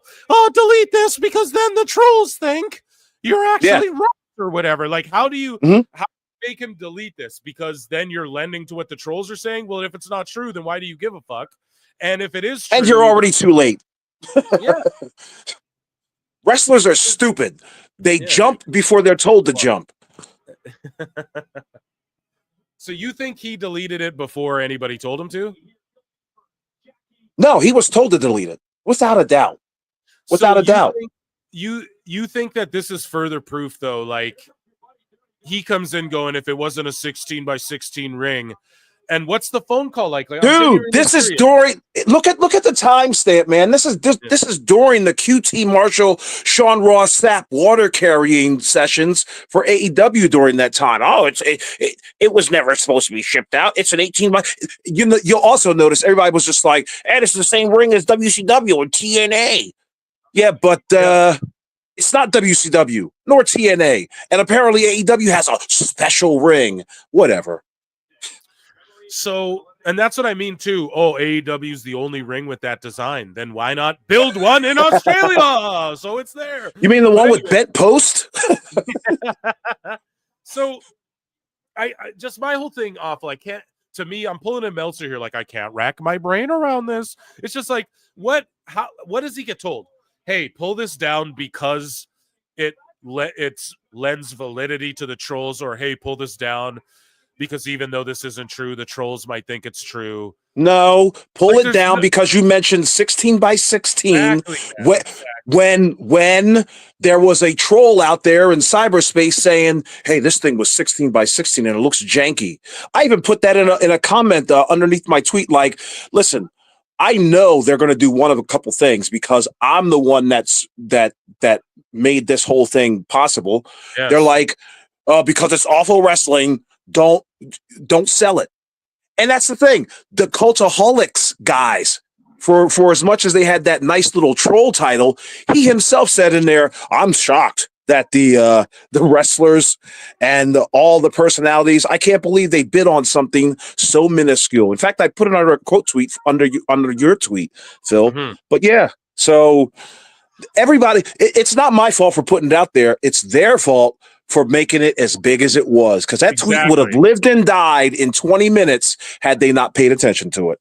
Right. And I made that point earlier too before you popped on. I was like, man, they're mad that everyone's talking about it while talking about it, and they're mad that everyone's hyper fixating on it. Meanwhile, the media could be hyper fixating on the fucking merch only being available for 60 minutes or whatever the fuck Alyssa was tweeting out. Like, you know what I mean? There's so many problems with the show. Being moved from a stadium is like a huge deal the way, and then, or how about the pay-per-view lie? That was like the biggest thing, I think, even bigger than the ring, but they made the ring the big deal, I guess, sort of, pun intended, because it was a small ring. Is that a pun? I don't know. Yeah. And why did they feel the need to put this thing on TBS or like after the All-Star game? We know why, but it won't help, by the way. But it's just like, there's a chance for you guys to be like a Max exclusive AEW Grand Slam only on Max. You know what I mean? But you wanted to throw it up on Saturday night free television, hopefully to glom off the attendance that leaves the televisions on for the NBA All-Star game, which I heard wasn't all that hot. No, dude, the dunk contest was ass, bro. I watched it leading in, and it was no so good, man. And LeBron James wasn't in it, so there's a few million people who don't want to watch because of that. None of there might be a few million people that want to watch because of it. None of the top players go in it anymore. It's cringe. Man. But yeah, this guy Gifted Money says the ring was 18 by 18, so I'm pretty sure Buddy did not make that tweet with any serious intent. How do I know? Because I'm pretty sure an 18-year veteran knows, pardon me, the difference between an 18-foot ring and a 16-foot ring. Y'all got to stop the engagement tweets. It's not worth it. So this guy is just sort of calling Matthews a dumbass. Like, let's say Matthews was being genuine with his tweet. You just called him a dumbass right there, you fucking idiot. And then, Julian Weeks responds. He's like, N-word? I literally put a question mark on it. The little ass money engagement tweets ain't paying no damn bills. Yeah, bro, you gotta be fucking Elon Musk to get paid by. Do you see what his side piece is getting fucking paid on Twitter? She's getting like fucking clearing 10K every 2 weeks. Meanwhile, I can't even get fucking monetized. I don't get enough impressions, dude. So it's like, come on now. But yeah, anyways, so that's Julian Weeks piping in. Yeah, so awful. Anything else? And for Cultaholic, I do want to say, I know Cultaholics was not aiming that shit towards me. They would love to think that that's the case, but they didn't mention my name because they're cowards if that's the case. Well, they meant everybody. They put fans in quotations, like, you're not a real fan if you spend your weekend arguing about a fucking ring, but here's our video so we can make our YouTube bucks off it too. Fucking assholes. Jeez. But yeah, I mean, how was the show? How was Grand Slam overall? It was actually like a pretty good show. Now, the booking decisions weren't that great. The ring fucked up. Duh. It was noticeable a couple times. Yeah, I think that it overall was actually pretty decent. Like, some of the matches I'd say were even better than a couple of them. I'd have to rewatch then the NXT. Like, NXT didn't blow me away or anything. There were a couple things on the Grand Slam show, you know, that finisher Omega and Osprey hit. It was like a one-winged hidden blade angel. That shit was awesome. I'm a mark. I pop for shit like that. But you could tell too, I pointed it out, like Kenny did a suicide dive over the top rope. Or that's not I guess it's a top tope con hilo. I don't fucking know. Get Excalibur in here. But he did a top rope Judgment Day dive or whatever he calls it, Terminator dive, and he fucking you could tell it was a smaller ring too, because like he almost caught his legs on the rope, and it's not because Kenny's like not athletic, bro. You could see it during his match, like he stumbled a bit because he didn't have that extra step, and Buddy hurt himself, and the posts were leaning in. I don't care what anybody says. I can just see that with my naked eye. I don't got to be fucking Alex Jones. If you see the beams were cut sideways and there's molten lava. No. There's molten steel at the bottom of the... I'm sure Kenny Omega was not happy with the size of the ring because he made mention of the jankiness of the AEW rings 4 years ago. That's on record. Right. So he said they're too bouncy. I'm going to get to that as well. And somebody did tell me, who's not like a legit, not even a dirt sheet, just someone who's like, I have sources and I hear this shit. And I'm like, right. Okay, you can tell me shit. I just take it with a grain of Right. salt. But someone was like, yeah, people are pissed and fucking like people on that card were pissed in AEW, like not just the fucking wrestlers. Like other than Osprey, Right. you don't see anyone who wrestled on the card tweeting out like, Exactly. that ring was the best. Yeah, so they're not saying anything. That's the best way to go about it. But anybody who talks shit about that ring, that's going to be, unfortunately, in the book because they're not going to put that shit out on tweets. That's for damn sure. The memo has already been served via email or probably posted up in Australia like, do not mention the following. Guaranteed. So, Guaranteed. Plinian Pixel Art for 5 says, Phil, if you want to see the hilarious new Death Riders tee, and sorry to keep you waiting, bro, but I only got Awful here for a little bit, so I had to but he's saying hi to you. I sent it to you on Discord. I got it in the bookmarks, Plinian. Thank you so much for that. Love you, PWT. Love you too, PPA, I guess we'll call you. Back to homework. Yeah, start studying, dude. Study the business. And hi, Awful. So hello to Awful. And I was saying too, Peace, Awful. Why are these fucking wrestlers? Well, I'll ask you this actually after. Hopefully, I have you for a couple more minutes. MJG, sure. Ref MJ from NJ for 20 says 20 by 20 on this 20. All-time weekend by Awful. Hey, when can we talk about Rita and stop comparing ring sizes? I don't know, dude. Show me yours and I'll show you mine. Let's hop on the show, dude. I'll send you a link, bro. Let's see what your link looks like, bro. Let's compare links. Also, shout out Rent a Steps. Yeah, those were like some step stool baby ass steps, bro. Are y'all not entertained by All Elite drama? It's the best shit ever. I never want it to end. Better than Dynamite. I never want it to end. I know Awful wants the shit to die so he can sell a fucking book because you know what they say. Sometimes in life, My only grift. Yeah, his only grift. But dude, I want it to last forever. You know, because then my grift lasts forever. No, I ain't fucking.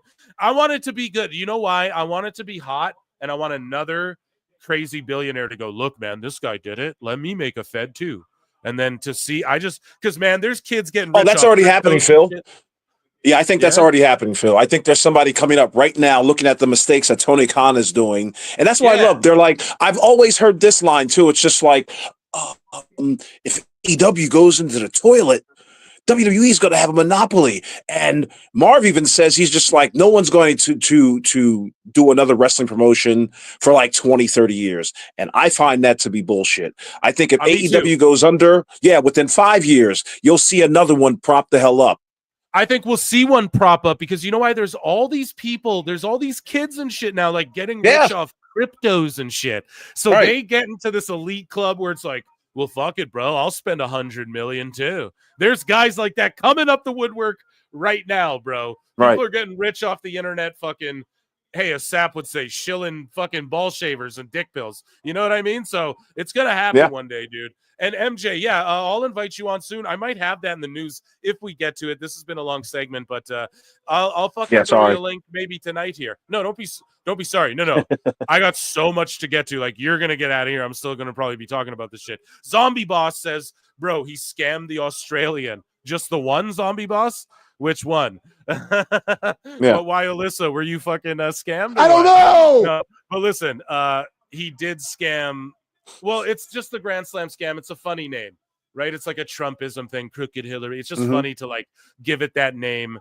It's low-hanging fruit, but it's hilarious. And they kind of deserve it after all the 10 things, not just the ring. But I will say this, and I made that point. You're the major leagues. I could see Ospreay wrestle in a 16 by 16, 18 by 18, anywhere before AEW. I want to see the big boy ring with the big leagues, if that's what it truly is. That's my opinion when it comes to that stuff. But Awful, I have a question for you, buddy.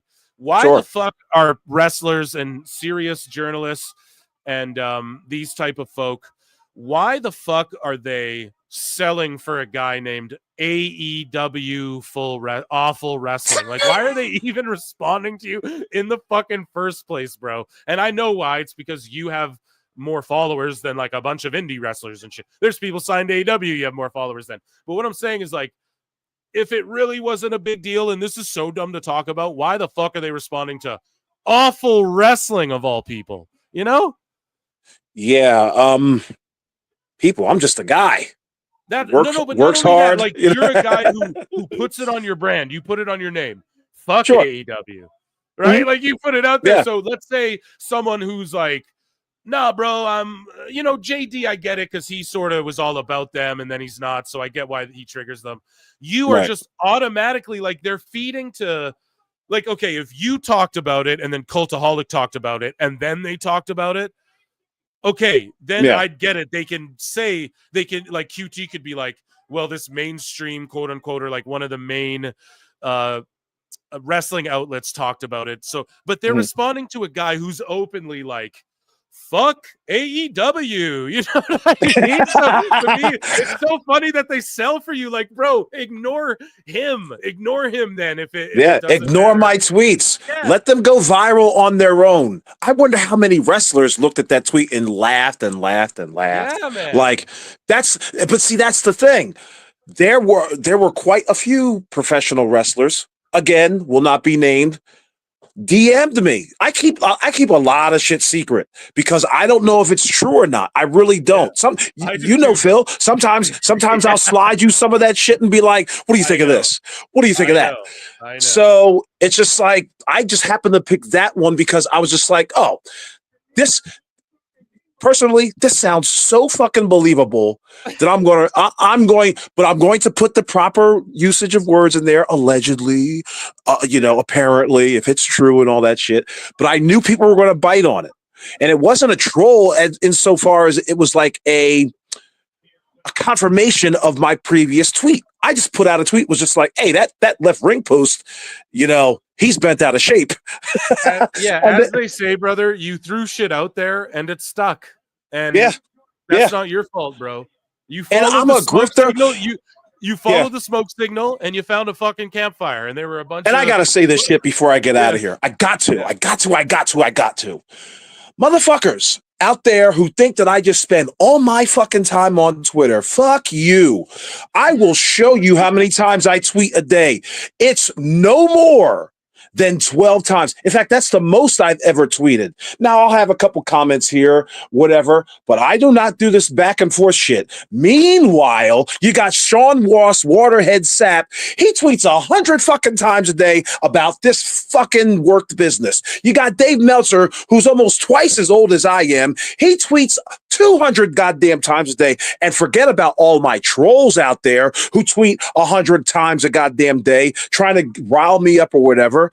But I'm like, you guys want to talk about me living on the fucking internet? You guys want to talk about me living on Twitter? How fucking dare you? In fact, for real. Yeah, for real. That's all I got to say. I just wanted to put that out there. Like, yeah, I'm an old man. I should be along in a retirement home. All that dumb shit. That shit doesn't bother me. What bothers me is that you don't attack these really old motherfuckers who are really trying to get a buck off of you. Okay, who are really trying, yeah, or $14.99. But me, a guy who probably has tweeted at most 20 times ever, and you guys are getting on my ass. I think it's because I'm over the target, Phil. I'm over the target. They know that AEW doesn't stand a chance if they continue going the route that they do. And so when you see 2027, I'll probably say it here first. If AEW outlasts 2027, motherfucker, I'll still be here just because of the shits and giggles that I'll get from knowing that you guys will be like, oh, you said you were going to be writing a book. Oh, no, my friend. I will write that book. But I guarantee you, I will outlive AEW by a long shot. And this is the only shit that I'm going to talk. But make sure that shit's on record. You can go back. You can fucking record it. I am going to outlive AEW, especially on the down slope that they're getting on right now. I can't wait to see that collision rating. Fucking laid it down. And you can't wait to see that collision rating. I can't either. Awful. You got to just put the books out in volumes, bro. Yeah, I'm thinking about it. The wife said the same thing. The wife said the same thing. Like, shit, bro, and I want to see at least one of these come to fruition. No, I'm just yeah, really. But no, brother, I appreciate you coming on. I appreciate you. Yeah, thank you. Promo. I know everybody thinks you just hung up on this, but I know you got some important shit to get back to. I'm certain of. Fucking right. Some hard at work. And yeah, I didn't eat my sandwich yet. Oh shit! Yeah, you're busy fucking spitting it all over the place, cutting that promo on Waterhead. By the way, yes, you know what I do as a business. Yep. That fucking Moxley shirt, ball. Woo! I fell out my chair. I was just like, I can't believe it. And all I'm going to say is like, that's a grift. That's all I'm going to say. That is a true stone cold grift. Hey, and well, for $50 fucking dollars, yeah, fuck well, you. You know what they say, Awful. Sometimes in life, you got to be a hoe. Yeah, really. All right. Peace to the chat. Peace to the panel. Peace to George Capter, Alt Jake. That's right. I shouted you out, George. I forgot last time. Peace to everybody that listens to PWT. And hopefully you'll join us tomorrow on Tuesday Talk Wrestling, 8 o'clock on YouTube. Yeah, 8 Eastern, TT Dub. Follow at AEW Awful Wrestling. Round of applause. Now get out of here to steal Marv's line. Now get out of here. Peace, everybody. Peace, buddy. That was awesome, guys, to have the man himself come in, the man with the plan. Zombie Boss says, man, I hate the super chat system, always autocorrecting me. My bad, bruv. I guess I'm not up for the grind, bruv. No, dude. I'm just totally roasting. It's all jokes here, and it's nothing but love. And yeah, thank you guys. I promise no more long waits. We had Awful for a little bit of time. That was amazing. And thank you. Yeah, you don't got to apologize, bruv. We were just twisting titties, as we call it here at PWT. Okay, so we got lots more about the ring, and we'll just fly through some of this. So Steph DeLander gets asked, who are you, by a wrestler? And she goes, someone who trained and wrestled in that ring every week for 6 years, baffled that people. So there's wrestlers who are saying like, no, we trained in that specific ring. People who have never taken a bump in their life think they know better. Tony Deppen says, wrestling fans, it's not about the moves. It's about drawing and making the most money. Company leases a ring to save and make more money. Oh my God, they don't understand wrestling. Nah, that's a coat, bro. You got to spend money to make money. That's the old adage. So Sean Ross Sapp, speaking of which, he responds, he quote tweets Awful, man. Just ridiculous. So, and shout out Aaron Woods on the National Rugby League legend on WWE here doing the Rascals. Fucking doing the Rascals. I don't know what they call that, actually. I should have asked Myron Reed when he was on the show. But anyways, though, he responds to Awful Wrestling saying, this is completely untrue. AEW never planned to ship a ring over. But then Awful discovered they did, man. So MJ from NJ says, hey, Awful, imagine planning to run a stadium show in Australia and not actually planning to bring a ring. How out of their league were they between the stories of refusing to give fans refunds after their bait and switch to the failure to even have enough merch for VIP ticket holders, right down to those rent-a-steps set up at the ring, the rent-a-steps. Gossip Guy revealing how poorly planned this show really was is the icing on the cake. The master of disaster PR folk can't even spin this without owning their precious third-rate company. Damn, MJ's like, fuck it, gloves are off, mask off, fuck it, mask off. Right, dude? There's a couple more. I got a couple more, okay? So the bad boy, we didn't get into this. I wanted Awful's thoughts on this, but we were, we freestyle it here a little bit at PWT, a little bit of preparation, but so, Joey Janela responds to Awful. And why would they ship a ring? That would, sorry, we already covered this part.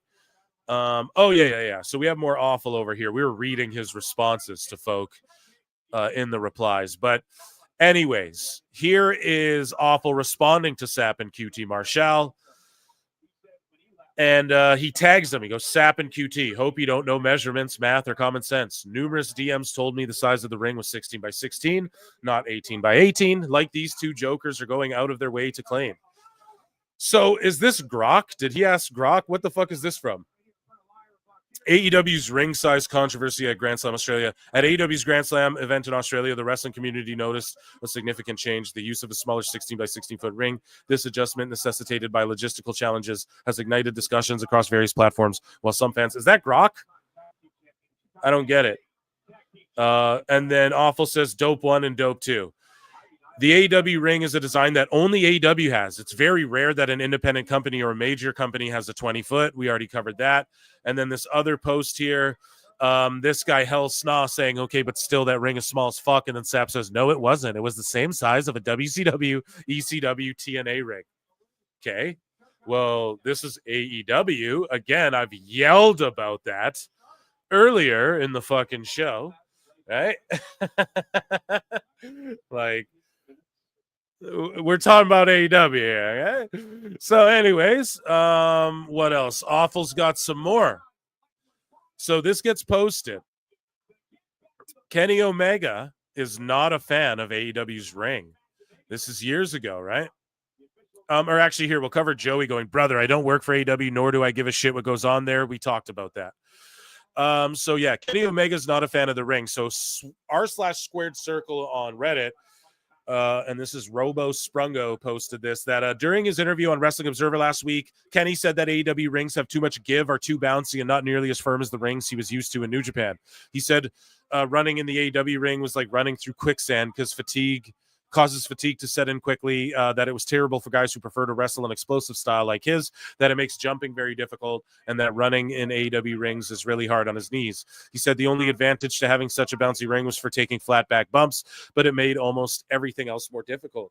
Quite a few things surprised me about those comments. Firstly, that he'd be so openly negative about the ring. Second, I had never considered that having a less firm ring could actually increase wear and tear on the body. Yeah. Well, what do you mean, bro? Well, never mind. I'm not going to call this guy dummy, but it's like, yeah, bro. I always thought the firmer ring mat was, the harder it was on the body. Yeah, I mean, for like he said, flat back bumps and like getting dropped on your fucking head and stuff like that, you know? But for like the running, what you're doing, the majority of in the ring, it's probably easier on things like the knees. But also you got to remember, Kenny could be like that also from working stiffer rings as well. But listen, AEW figured that out. This is a long time ago. This is 4 years ago. Anyway, thought someone might be interested in this if you didn't get a chance to hear the interview. So I don't know why this is getting brought up either, because this is a long time ago issue, but it's just funny, I guess, like a little retro act, because everyone's bringing it up. Kenny didn't like the ring before either. Okay. Here's Awful's little video on it. Let's play it.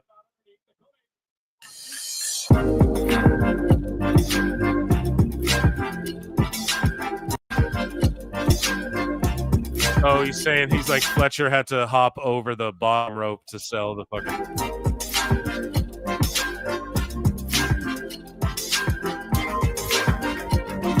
And like I pointed out too, this ring is super bouncy. You could tell throughout the show. And like I pointed out too, Kenny had trouble diving over that top rope. I don't even want to, because he'd be like, no, man, it was good. I know, Kenny, but dude, your legs almost caught. We all saw that. You can go back and see it. It's on the AEW official Twitter. They posted the clip of the double Terminator spot. That's what it is. So I don't know, man. That could be why. It was a springier thing, and it's harder for his explosive moves like that, the way he explodes. I love that. Great edit, Awful. So JD goes, bro, why is the ring so small? What the fuck? This isn't the regulation ring. There's no way. It looks like something out of someone's backyard. Why? And then this guy's like, it's been all over X. Apparently, Tony fucked up the regulation ring, and Fletcher had to save his ass by borrowing his friend's ring. I purposely stayed away to avoid any sort of discussion of spoilers. Yeah, I did the same thing, JD. Here's the thing. I got a DM, and during last live show as well, I misinterpreted. So I'll just fucking say it. No, I don't even fucking say it. I'll let you guys guess. Right, but it's someone who we take with a pinch of salt, a grain of salt, that we've covered on the show, who leaks AEW stuff that people question, that never DM'd me ever until recently a little bit more, started kind of being like, what's up? And they said that, and I'll let you guys figured it out on the last live show. But again, so I get a DM saying like, yo, just so you know, like at all in London, Jarrett had to find us a ring there too. Sort of like as a last minute scramble thing. Like they didn't ship one out there too. So whatever. I don't know if that adds to if he was defending AEW or shitting on them by being like, yeah, the Fletcher thing, because he said something about Fletcher and then it got me confused. I was like, oh, Jeff Jarrett had to fucking help at Grand Slam. He wasn't even on the card, right?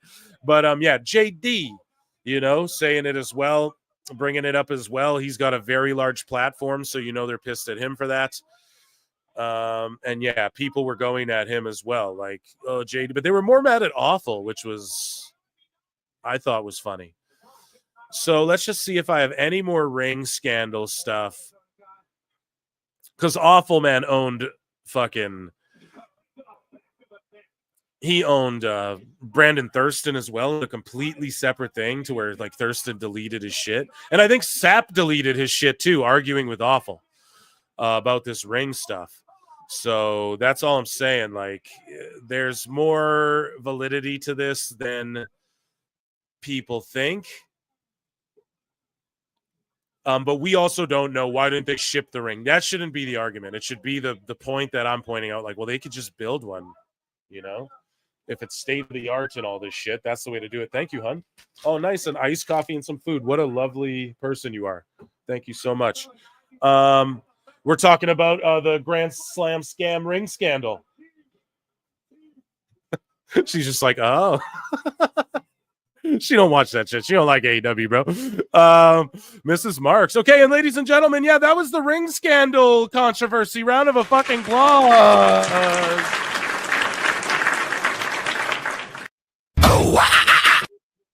God damn, and you know what is really the saddest part is that Raw's been cooking tonight. Biz cooking. So I'm going to have to go back, and I've been paying attention. Believe you me, I've been watching, as I do. However, I'm going to rewatch the first hour on my own to properly critique this Raw. Been cooking from everything I've seen and heard while Awful and I were babbling over it. Yeah, so let's tap in with Raw. That was AEW news fucking sicko segment galore. So, guys, next show, we will introduce our newest fool. If time permits, we'll get into some more AEW news. I have a couple more things from Grand Slam. So, yeah, we have a couple more AEW newses during the commercials or whatever, so don't go anywhere. And also, we will do WWE news, and we have a Meltzer, I believe, as well. But we'll introduce our new fool on the next sicko segment, and Awful poning Thurston. We'll do that on Wednesday, and maybe Awful can join us for that as well. That would be awesome. So, yeah, guys, stick around. I'm going to check in with chat. And then we are going to, I hope we hit over 100 likes, because Jericho's like leaning in like those fucking ring posts looking for a hot tag. We're at 93. Oh, shit, man. We have 187 on one channel, 243 watching across both channels, 250 jumping up and up here. Joining us now on the show, ladies and gentlemen, with the hot tag all the way from Australia, actually still there. Still tied up in the ropes and the posts there, folks. Chris Jericho. I look and see it's not just me.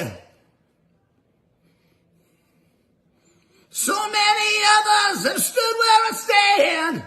We are the young, so raise your hand.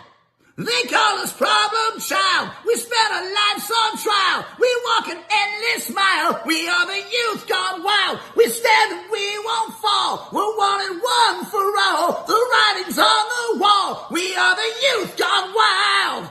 Let it get wild. Yay!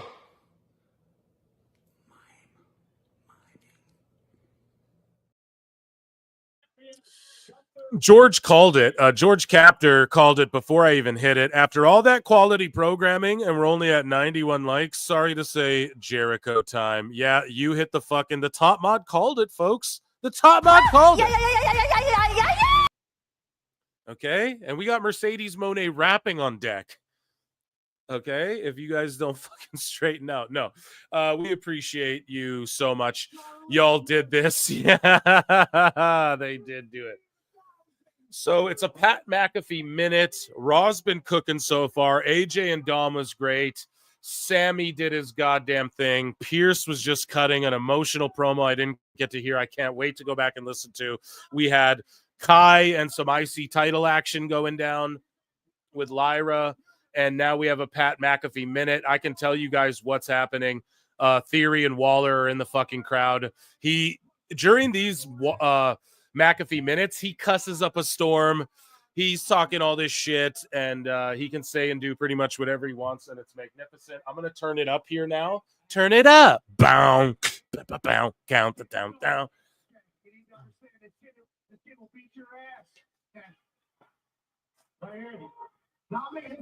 He's saying this little kid will beat their asses. Thank you for the time here. Austin, you and I know each other very well, obviously. I, like everybody else, okay, so Cora Jade news, possibly, yeah. What is Chad all saying elsewhere? Legendary segment, thank you. That was amazing. I think I did that, like, you know, and Awful's at the crux of it. Unless QT Marshall's going to come on the show, and ain't no fucking way that's ever going to happen. You know, it's like we got it from the horse's mouth right there, so. Let's see. Dave is gonna brag about AEW made 1.3. Yeah. Dakota wins. I cannot listen to JD. Oh, Jake, is that goal regulation size or what? Yeah, Happy Gilmore. Yeah, the mole. Yeah, Becker called it out. If you guys call back.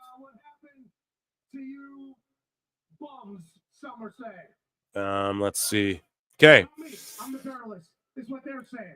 So yeah, McAfee's calling himself a journalist. He's like, you guys have problems, blah blah blah. We all know about that. Okay, let's run it. Let's get into some WWE hot news.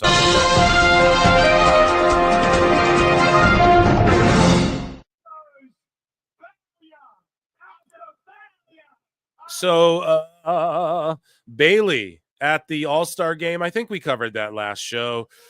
JD gets into a beef again with another person, with Eddie Thorp.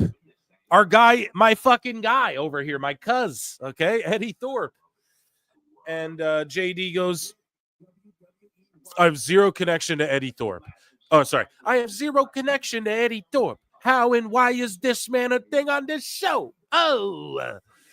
And then JD goes, annoying doesn't mean connection with the audience. And NXT Underground was largely a failure that produced zero memorable moments. His tweet to me wasn't about his heel work.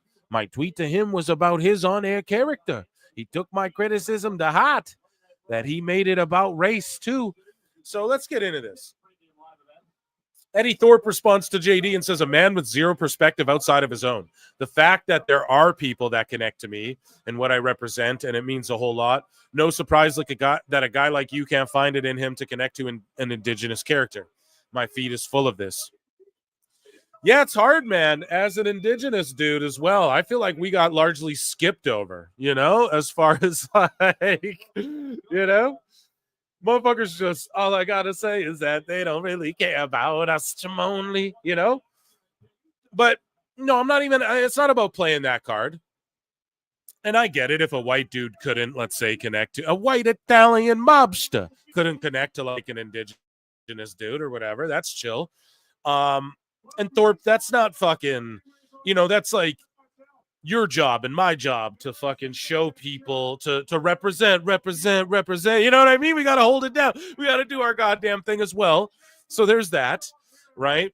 Because it just depends what area you're in, you know? Like for the longest time, people would say, oh, like Jewish people aren't good at sports, you know? And then MJF is like, I take pride. And that was like a whole promo he cut. Same with Goldberg was like, I take pride in proving that thing wrong or whatever the fuck. So it doesn't matter what people think. It's about how you conduct and how you carry yourself and what you do in life, man, being a good person, all that kind of shit. That's what I believe in. And just repping your shit. You know what I mean? So, but it's not a shock to me either. And I don't think he was saying that to be kind of gross. But then he's like, my timeline, my feed is full of this. And that's fair too. That's fair too if you feel like an overwhelming amount of people might not connect to it. And I mean, it's not, you know, it's not really out there in everyone's faces the way other cultures kind of are in the Americas, I would say. In Canada largely is, you know. It's more prominent here, which is good, you know. But JD, though, Eddie is saying, and I'm going to defend JD here, which is usually I'm always kind of going, JD, come on now. But I'm calling out Eddie here a little bit. Bro, he said, I have no connection. Why is this a thing on this show? Now, and then you're allowed to respond too and be like, yo, fuck what this guy's talking about. But It is just his opinion. It's not the masses. You do connect to people. You're a fucking heel strapping people down right now, and they just gave you a big win over Trick Willie. Don't fucking sell for JD. You know what I mean? Just don't sell for these people, man. We know. Just keep proving them wrong. You know what I'm saying? But JD responds and goes, I've watched pro wrestling for 39 years. I've covered the sport longer than you've wrestled. Yes, please make it about race, ethnic background, because I don't know well and good enough that maybe you're fucking boring. Oh, shit. Or is my opinion on a scripted sport not allowed, Eddie? Give me a fucking break. Yeah, and I'll defend JD now here a little bit, too. Again, it's more a criticism of the fucking writers if you think about it, Eddie, but I don't know how locked in with NXT has JD been. Is he as locked in with NXT as I am? He seemed to be more of an AEW guy. Oh, until very recently. Right? So don't even take Eddie, just don't even take this shit. And then JD, like, he gets a kick out of fucking when you sell for him, it just blows his shit up more and more and more. And I'm not mad. I ain't mad at you. You know, I fucking sell for me. I wouldn't be mad if FTR Dax Harwood didn't fucking block me and just talk shit to me, and then I get a bunch of more followers who are like, no, this guy's making sense. Let him cook over here, Dax. You know, I wouldn't be mad at that either. But ultimately, Eddie, you're giving him what he wants here, right? You're validating his opinion to people by letting it know it bothers you when you could just prove this guy wrong. And you can let him, I'm not saying you're not allowed to respond to, I do. When people are like, oh, you gonna go talk to fucking two people on your dumb show no one listens to? I'm like, bro, on Wednesdays we can get like 4 to 450 depending on what's going on. Like, you know, and I only got almost 6K subs now. I always say 5K, but we're at 6K pretty much now. You know, so yeah, I'll respond to that shit too. But Eddie, you're also a heel. I would have responded and been like, bro, I'd have said some shit like, don't make daddy come fucking spank you, and then or something with the strap. Maybe that's a little too sus, but hey, Thirstcast, no. Hey, we get sus here at PWT sometimes no. We accept everybody. Everybody love everybody to the fullest, the PWT, you know what I'm saying? No. But here we go. So Road Dogg Brian James has been named the new co-lead writer for SmackDown. A bunch of fans jumped on this. Oh, he was the shits, blah, blah, blah, blah, blah. Well, AJ Styles, who wrestled earlier tonight, came to his defenses and had Road Dogg's back. And AJ was like, before judging this guy from his past performance as the head writer, just know that there was a man who picked it apart to the point that it was no longer his ideas anymore. And that's Vince, pal.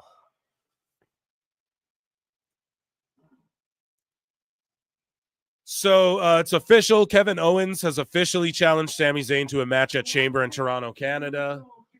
I missed the whole Sami Zayn, Adam Pearce thing that got emotional. I can't wait to go and watch that back.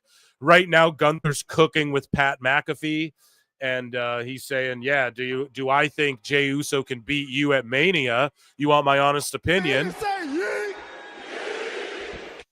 So there you fucking go. He's yeeting. Little yeeting here, little yeeting there, yeeting all over the place. Yeah, I hope. And so here, I'm going to watch this. Let's get back to the show here. And then we'll get back to the news in a minute. I've been going with the fucking sicko wars here, basically. So Gunther's going to whoop the shit out of McAfee, it looks like.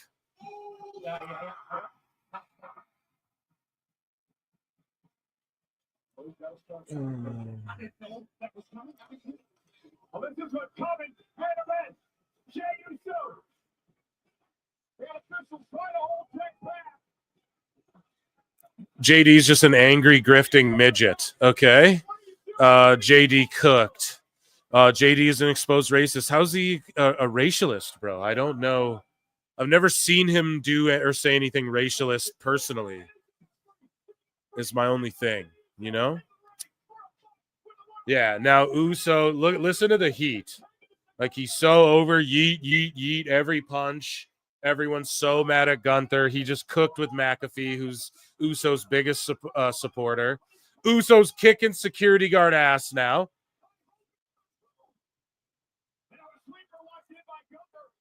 And now he's about to get choked out. Hurricane Helms is in the ring.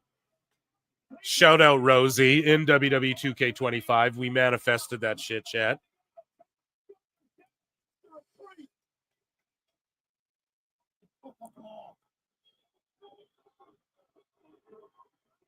Okay. Big brawl here. There's Petey Williams. Don't think he's a racialist, maybe biased, but who knows? I don't actually know. That's what I mean. I've never seen him like, if someone is like, oh, here's him dropping N-bombs and stuff, it's like, all right, you got me. But I've never actually seen or heard why people say that. I know Kunoa says it, and I always burst out laughing because it's like something I just don't think of. So when he whips it out, it's like, oh my God, that's so salacious. Like, it's so spicy to say, but Jason Jordan sighting, yeah. Yeah, I don't know, man. I'm so hyped for this match, and the people are hyped for this match. Fuck what Twitter was talking about. They were you want to talk about fake outrage? That's like 1 or 2 days of fucking talking about people not wanting Jey, and now everyone, look at this whole building. To the rafters, daddy. And we've just got great heat and drama behind all of these matches. Hey. Look at everyone yeeting, dude. Yeah, at Mania.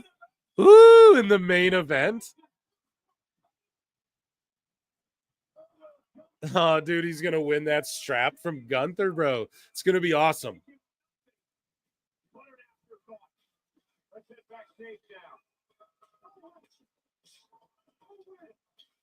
Dapping up Cole and fucking McAfee. Amazing shit. So Liv and Raquel are backstage.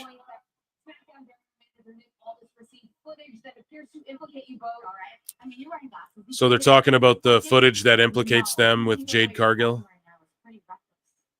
All Raquel and I have done since we've been together is elevate the level of competition in the entire women's division. And that continues tonight when Raquel qualifies for chamber match and beats cute little Roxanne. I mean, sure, Roxanne has the record for the longest performance in a row. JD's recorded a stream yelling at Japanese and Mexican people. Like, what does that mean, though? Like, what do you mean? What do you mean, all Jake? Like, he was yelling, like making fun of them, like being like, oh, like doing like racial, like gong and doing like, oh, me, like, you know, Brendan Schaub type jokes. Brendan Schaub tells a joke. He's like, yeah, my mother-in-law asked me, do you want a Mexican cookie? I'm like, what is that, a chocolate chip with salsa on it? And it's like, what? And that's the punchline. And you're just sitting there like, you know, you're like, no pop. Exactly, no pop. Right? So is he like saying shit like that, or what? Or, you know, what is it? That's all. Someone send me a clip. F you. Oh, now nobody hate on Jake. He just, listen, I'm not saying what he said in chat. I'm not gonna put it on stream, but no one hate on Jake for what he said. He's just letting us know. So there you go. He's throwing the N-word to Japanese, and I did not know that. And if there's proof of that, I would love to see that as well. But okay, I'm not aware of that at all. So when people make those claims, that's where it stems from. Allegedly. Now we know, stream. I'm just talking about it because I don't know. I'm asking the questions here, okay? I'm curious like y'all. Okay, we got Yeet walking backstage through Gorilla during commercial. Let me call this. They're just following Jey Uso walking backstage through Gorilla. Just one single camera shot. They turn to face him now. He's still walking through the backstage area. The crowd's still yeeting and chanting for him. And they're screaming one more time for Jey. He's crossing the New Day. The Boo Day are here.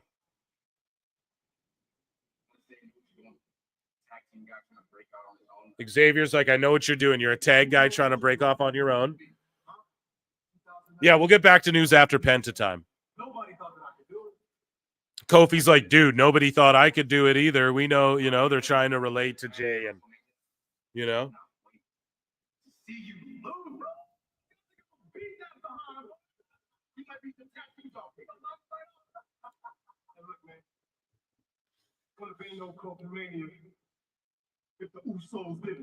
Would have been no Kofi Mania if the Usos didn't. He's taking credit for that shit. And then he said New Day sucks. Did anyone talk about Tony being booed? Yeah, I covered it on Saturday's live show, Reginald, in chat. Yeah, we're going to get back to news, people. Don't worry. Phil Marks, bookmarks are still full and plentiful.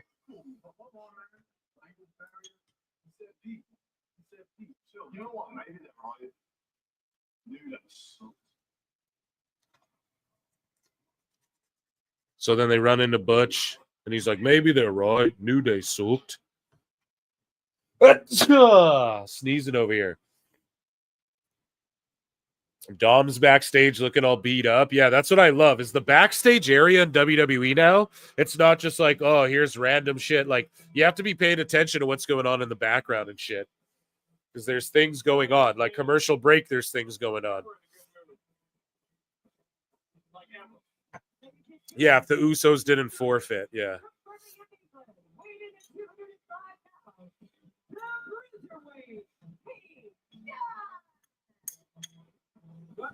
Yeah, and I have a good pod, by the way, with Grapple Vision coming for you guys this week as well. I keep talking about it, but it's actually coming because, like, it just makes sense to talk about it now because, yeah, the craziest drama happened. I was being so, yeah. I'll break it down with a little preamble on the pod, but what happened was, like, I thought I reached to a friend to try and help someone, like remedy a situation, like a beef between two people, because I was like, oh, this is purely a misunderstanding, and I know both of you. Let me just quickly, like, I can easily just remedy this, right? And then one of the people blew up on me and, like, fucking, I'm telling you, like, really showed me a side of them I could not believe. And then I was like, oh, fuck. So I just held off on the pod because I was like, is this just going to make it worse? So then I just, yeah, it was so stupid. You guys will learn all about it this week, I promise, on PWT podcast. But yeah. So he's begging Pierce. Okay, so this is the part I missed. So Pierce was like pleading with him, dude, don't do the match. Sort of the same way like Cody Rhodes had to plead for his match with KO. They're kind of making Sammy do the same thing because he's all hurt and Adam Pierce doesn't. But it's crazy they're doing KO and Sammy at Chamber and not Mania. Unless they do it at Mania again in like a... So an unsanctioned match, dude, that's gangsta. Well, it's official. It'll happen a week from tomorrow. Rogers Center. Elimination Chamber. They started in Canada, they end in Canada. Yeah, so Penta time and then more hot news, guys. I got a lot. Again, we got some more WWE. We have some AEW stuff that I want to bring you guys. I'll save a lot of it for Wednesday, too. Let it bank up. And some Grand Slam scam, just a couple little side things. And what else do I got? We'll do Dave Meltzer. Don't worry. We got Meltzer, a Meltzer moment coming at ya. But I got ya. A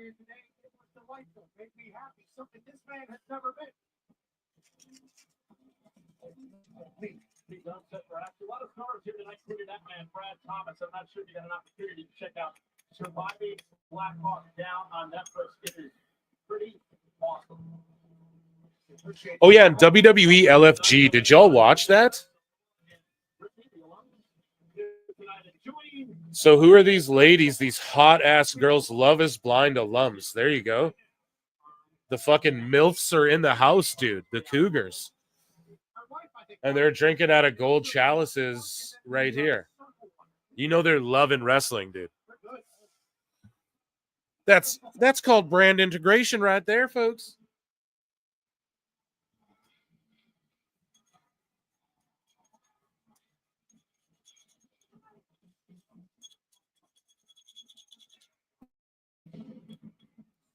Oh, yeah, dude.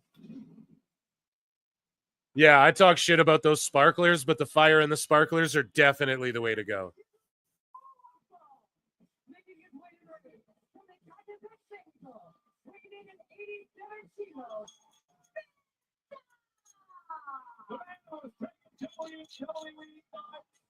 So they announced the entire WWE 2K25 roster as well, other than like variants and like persona cards that they're going to try and milk nickel and dime money out of people for. But Penta wasn't on there, and he will be DLC 1,000,000%. Have zero miedo, okay? He will be DLC, like, without question. You guys saw how quick they added Punk. They always have Penta's moves and shit in the games anyways. So they're going to add him with the quickness on, like, an international. Every year they do a international stars or, like, they reword it differently, but it's basically like, here's all the people, you know, here's all the international people type of shit. So he gets slapped, chop, boom. Trading strikes. Yeah, that LFG show, man. I might do a series review. Maybe I'll do episode by episode, but I kind of want to do it with edits where, like, I talk about my thoughts on each character and not like watch along style or like just review, like, here's what happened, here's what happened. Like YouTuber style, you know, like maybe even write it out first. So I might do that for you guys if you'd be into that. But I'm loving that show. I can't get enough of it, man. And then fucking Cobra Kai ended. God damn. Cobra Kai ended, man.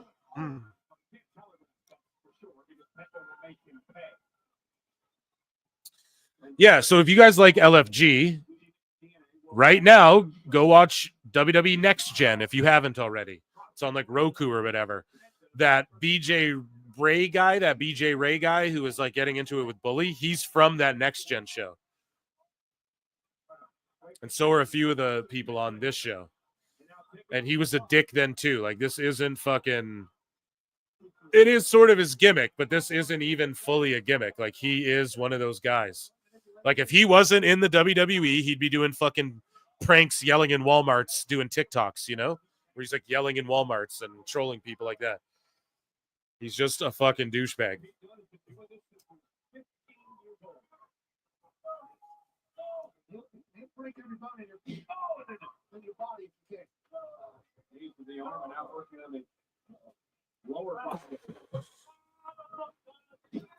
Take the legs out.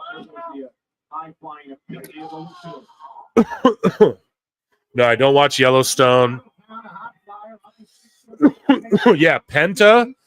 What I say, George, is an amalgamation, or like he's a combo of La Parka and Ultimo Dragon. That's how I view him, his style as well.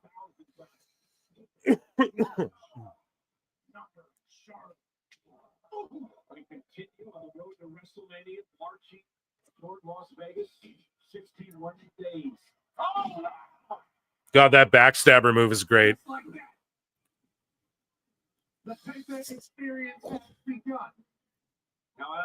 Yeah, the women outshone the men on LFG. Maxine Dupree's boyfriend is like, he's okay. The women just get it more. The women just get the whole instinctual pro wrestling thing better than guys do in these in the NXT system, it seems like. Even the physicality of it. And like, they're all so bad at promos. Other than like that BJ Ray guy. But he was kind of good even before, you know, like on the Next Gen show. So now Kaiser's coming down.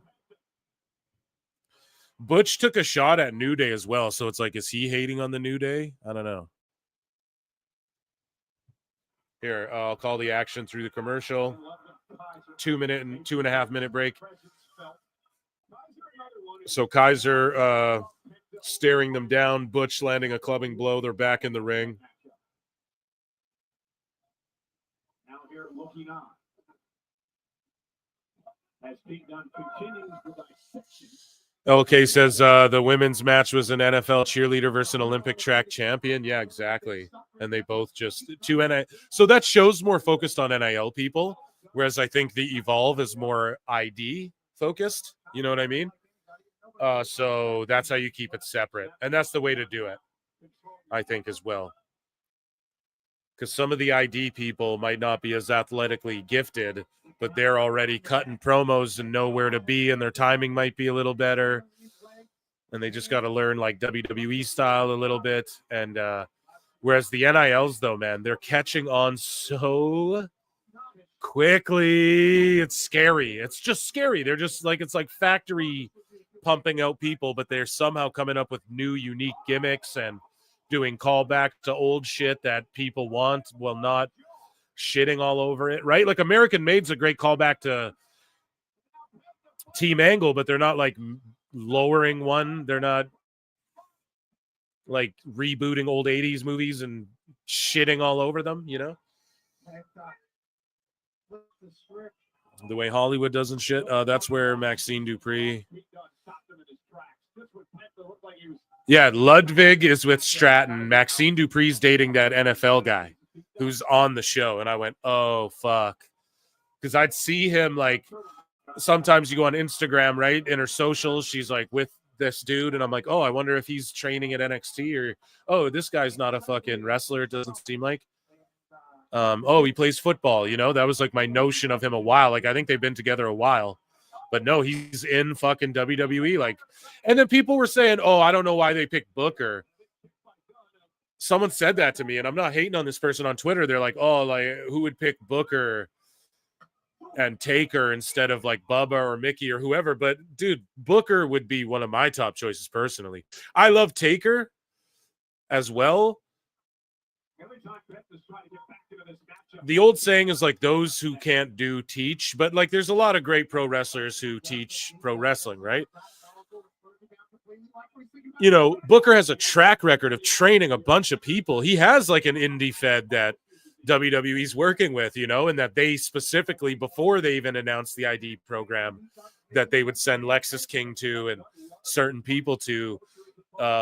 Booker's a tremendous teacher, and man, he came from WCW and still became a world champion and shit in WWE, took a pay cut, stayed on TV. Like, he's the guy who will teach you how to do fucking business correctly. And he knows how to do character shit, everything, man. Yeah, Booker to me would have been one of my top choices. Taker seems like an obvious, but here's my whole thing. I don't know if Taker will be able to convey and teach as well as a guy like Booker or Bubba who fucking have schools, man.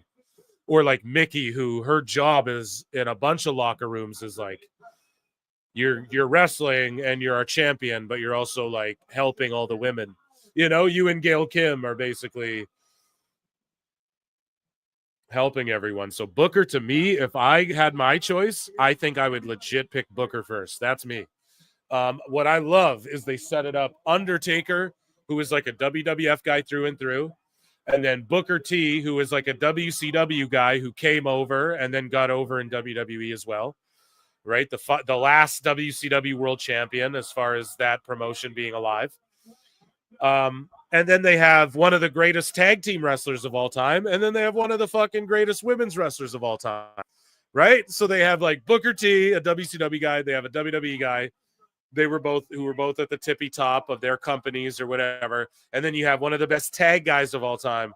And then you have one of the best women of all time as the four coaches. So we'll really see, as far as the coaches competing, we'll really see like, damn, Bully's, because Bully never, let's face it. Yeah, he got over in TNA, but he's more over as a tag guy. Is his info going to translate as well as like a Mickey James is, who, whatever, do the women relate to Mickey more? Does she get through to the guys more because she's not as hard on them or so? Like, who knows, right? I can't wait to see that dynamic. And I like how it's more like of a competition. There's like a competition show element to it as well, right? Like the coaches want to compete with each other. It's more of like an Ultimate Fighter feel where there's actual stakes instead of like, you know, Next Gen was cool kind of following them around, but I want to see them compete. And by the way, guys, my eyes are glued. Penta's cooking. I'm just trying not to leave dead air, right? We're seeing off the rope bomb. We see the Destroyer. Fucking Butch rolls out. I mean, the Mexican Destroyer, yeah, The crowd's way into this, hitting the Cerro Miedo. Kaiser's on the apron. Ref kick his ass out. These guys are fucking cooking. Like, Butch with a nice cut-off fucking enziguri.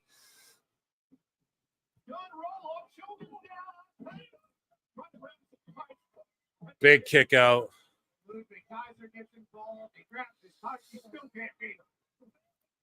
So, yeah, these guys are hitting all types of shit. Great strikes, great fucking reversals. Fucking Penta works this WWE style so well. He sells so well. The backstabber spot was great. Of course, the destroyer, the way they sell it. Yeah, now get Kaiser out of here. Here we go. The Penta driver. 1, uno, dos, tres. It's over. Let's go. What a good match.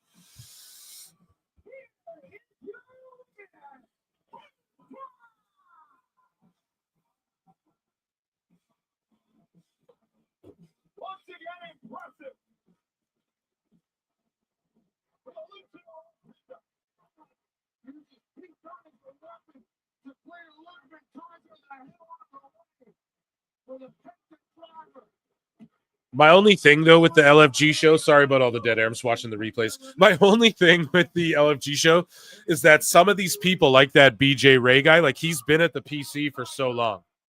Kaiser assaulting Penta. Like he's been there for so long. He's already been around Bubba. Maybe not Bubba, but he's already been around like all fucking Taker. I'm sure he's met him before. You know, he's already been around Punk and HBK and shit for like quite a while. But also there was a girl on there who's in the PC for 1 week and she fucking crushed her promo. It wasn't a 10 out of 10, but out of all the promos, she was one of the best. She's only been in the PC 1 week.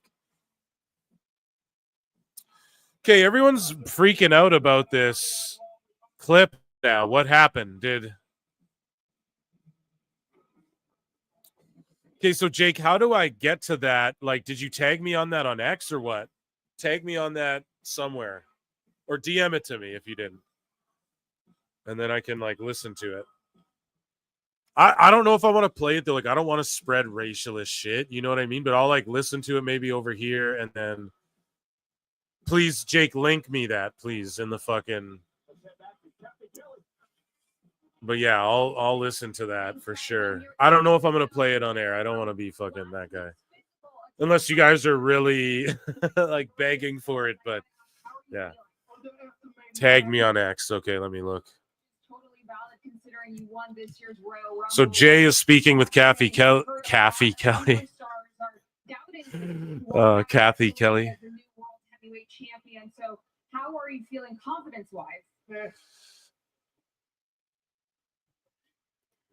Okay, I'm listening to this while we listen to Uso's promo. Okay, let me...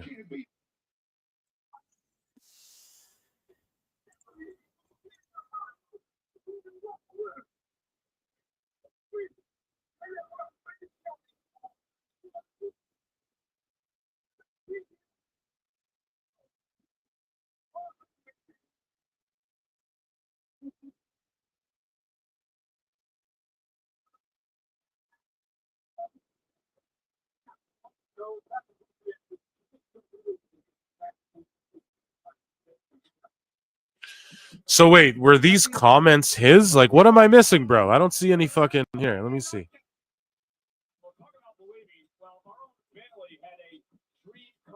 Let's go to the administrator presented by Guerrero. This was at the NBA Celebrity All-Star Game this past Friday night in Oakland. Bailey was part of Team Jerry Rice Pack. High school basketball. Where's JD saying anything in this video? I'm listening. I'm watching a Klonowa video.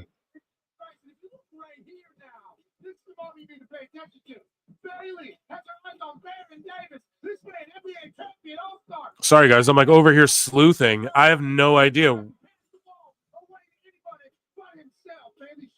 I have no idea, dude. You tagged me in something, but it doesn't show anything that JD actually said. Yeah. Yeah, but it doesn't actually show anything he says. He doesn't say anything in that. That's what I mean. I need to see or hear him say something before I'll say that, you know, about somebody. That's all I'm saying. Not that I'm like looking for it. I don't want to. I hope he's not. but fucking people throw it around. So there's got to be smokes, or there's got to be not even fire to the smoke, but there's got to be something somewhere, right? Why do people keep fucking saying it? But yeah, that didn't like he just alluded to JD. There was no actual like even comment from him or no quote from him or anything. But anyways, let's get to some more WWE hot news, shall we? So Seth Rollins reveals that he may be interested, or here, let me fucking hit the music. The 16-second mark. Okay. He says, you black MFer. Oh.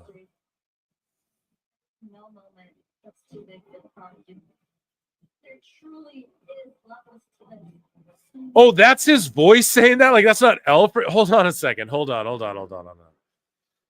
What am I missing? Yeah, let me just bring it back. I also have a fucking loud TV on over here, but yeah, clearly I missed something.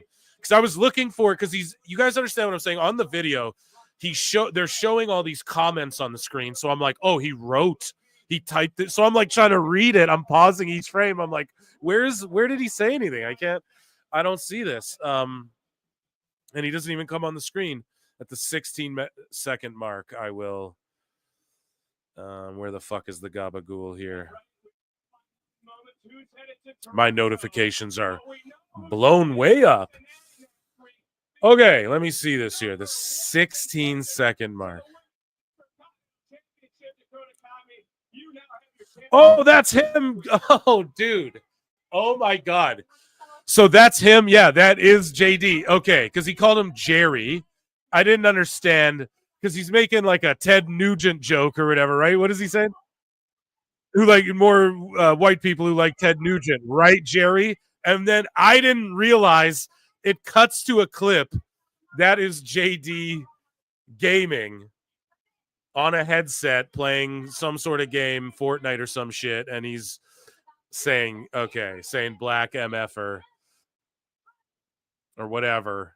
I don't know what's the triggering part. I'm just quoting someone here. No one get mad at me for covering the news. No, okay, there it was. Thank you for that. I see it. Okay. Yes, thank you for that. I just didn't realize that was him. I thought it was just some random MAGA guy because Alfred's showing like a fucking Ted Nugent concert or, a Trump rally or something. And then all of a sudden it's just, I didn't know. I didn't realize what that was. I didn't even see the guy at the top of the screen until that time. So good shit. Dakota is doing a promo with Vic Joseph. Okay. The dude who won the slam dunk contest 3 times is a G leaguer. He's not even in the NBA full time. Thank you, Just Joe, for dropping that knowledge. I did not know that. He's saying that to Bianca. Listen, someone provide a bunch of evidence, and then someone might, that's all I'm saying. That's all I'm fucking saying. I'll call it out, but it's just a very quick clip there. But anyway, fucking JD, everyone's mad. Okay, here, let's play the breaking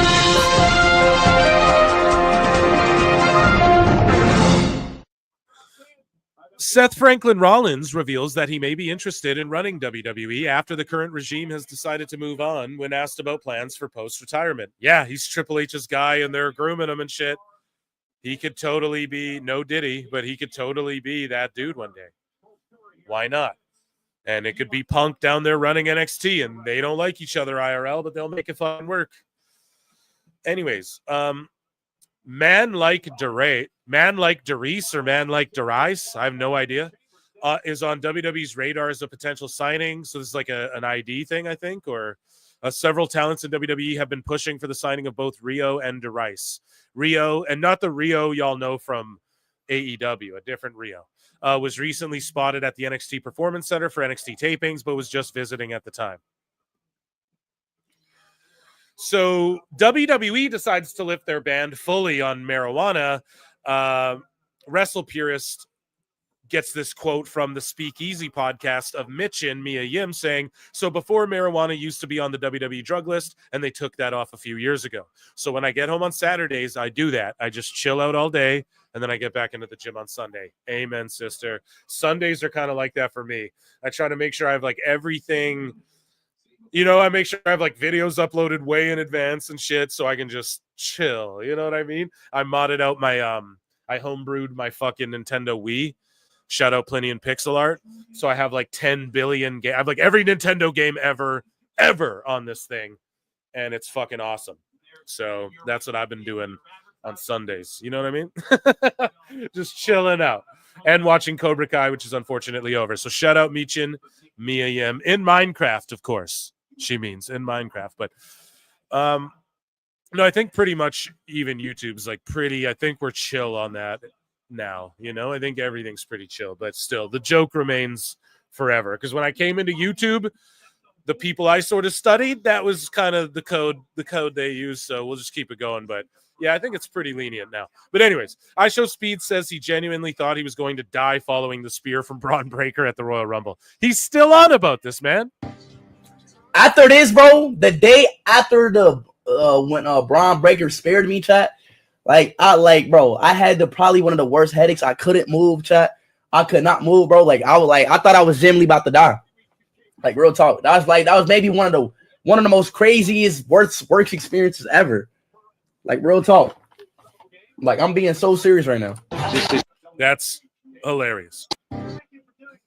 Yeah, that's funny.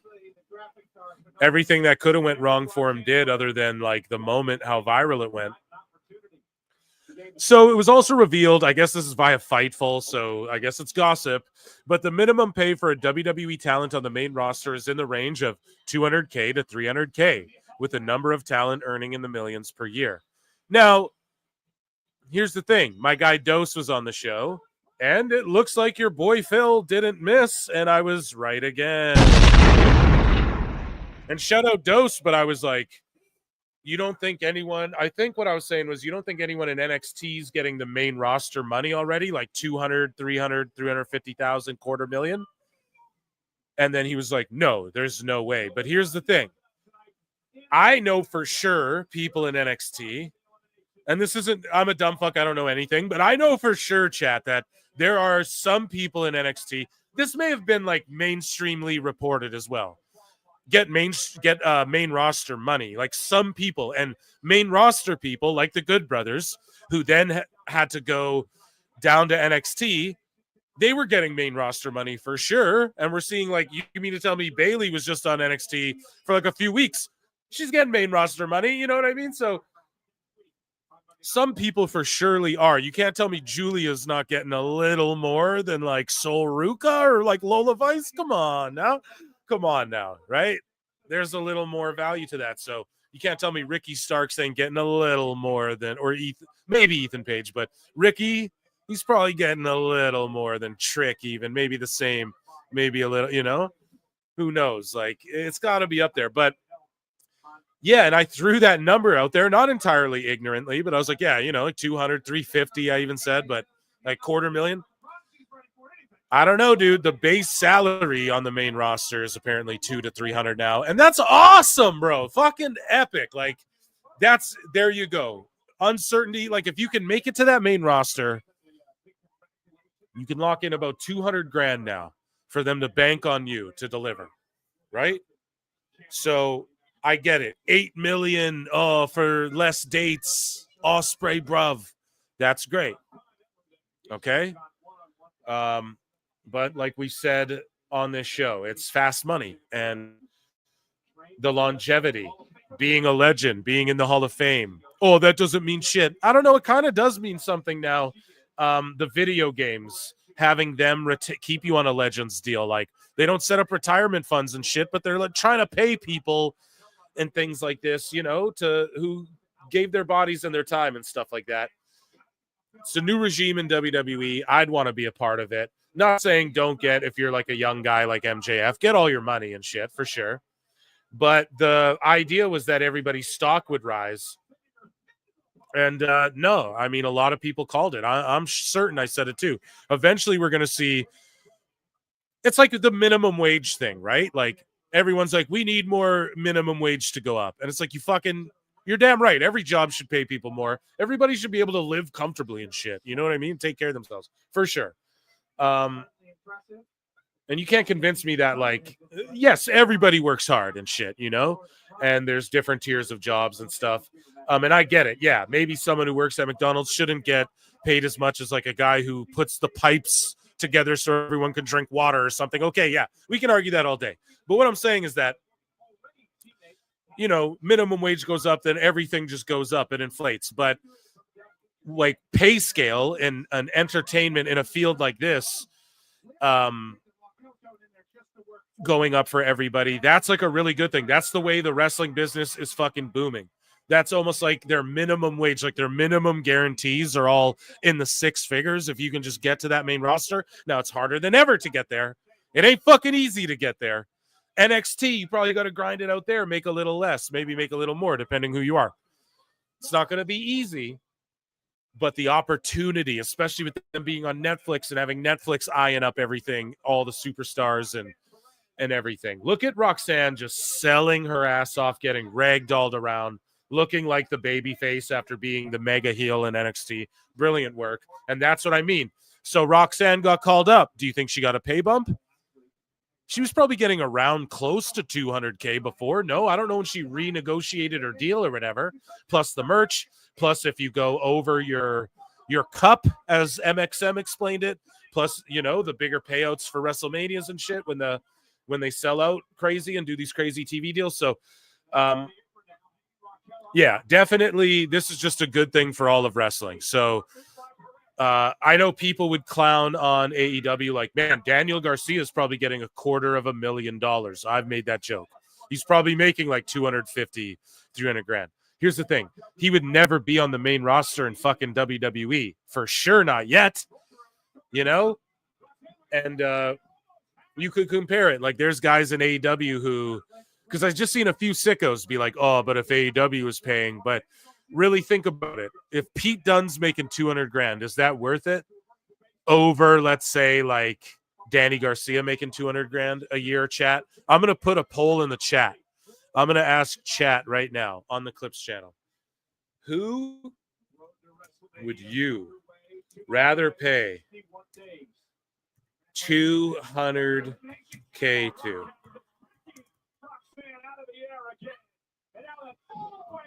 Pete Dunne or Daniel Garcia? There you go. You guys tell me, who would you rather spend 200 grand on per year if you were a wrestling company? Okay. MJ says for 5 says, how many AEW talent in the NBA All-Star game celebrating it last year on TNT? None. And MJ, I like that you bring that up because you think that, oh, the brand integration, it's so strong. You would think that they would say, let's get an AEW wrestler that even, oh yeah, we're going to have a WWE guy. Well, the WWE said they couldn't have whatever. That would be the conspiracy theory. I'm sure that's already the excuse. WWE said there couldn't be an AEW person. But if this AEW was this multi-billion-dollar profitable, over-the-top fucking money-making machine franchise thing, even for WBD, who are notorious for making bad TV deals, who, by the way, are breaking up. MJ, you got to come on and talk about this shit, too, eventually. You know, they're breaking up. The rumors are, like, they're going to break up into, like, fucking their TV is one thing over here. Their movies are one thing over here. Their fucking, you know, comic books are over here, everything. So if they do that and new TV people come in, like, let's say they go, yeah, we're going to hire all these new people to go work. And then they're looking at AEW and they go, yeah, fuck this. That could totally happen. And it could get canceled and shit. Okay. It could totally happen if they're doing 500,000 fucking viewers and if the max numbers aren't hitting. Now, MJ, I wanted to task you with this too. I wanted you to look up, because they say it's one of the highest rated sports on Max. So we deduced it to like, hey, UEFA soccer, NFL, NHL, Bellator MMA, which is not even a thing anymore, and then AEW. Those are like what they play on there. What does that mean? One of the highest rated. So there's only 4 on there. So yeah, it's one of the, okay, like out of a few, one of the top 3, you know, that's what I don't fucking get. and I don't understand where they're going with that. And so, yeah, MJ, I need you to investigate. Like, what is the top rated? Because maybe we can deduce some shit. You know, because if it did as high, let's say it did it as high as one of their top or lowest rated NHL games, let's say, we'd hear about it. So what's the lowest rated NHL game on record in Max history that we can find? And then maybe we can deduce from there. You guys get what I'm saying? Like, I'm trying to pick up a breadcrumb here. Back to the news here, as well as Naomi and Bianca are dressed like the East Compton Clovers. What are they called? It's from the fucking the Rancho Cucamonga Toros or whatever, right? From Bring It On. They're the other school, the East Compton, or what is it? You guys know. I can't remember. It's from Bring It On. Yes, from Bring It On. That's what they're dressed as. Yes, that's amazing. I love that movie. Yeah, but what's the name of the schools? It's the Rancho Carne Toros or the Rancho Cucamonga Toros, right? And then, and I'm not joking, it's one of those.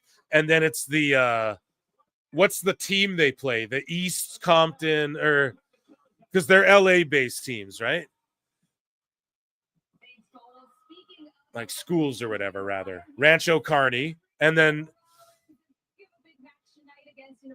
yeah, Eliza Dushku. Yeah, what's the school though? The girl here.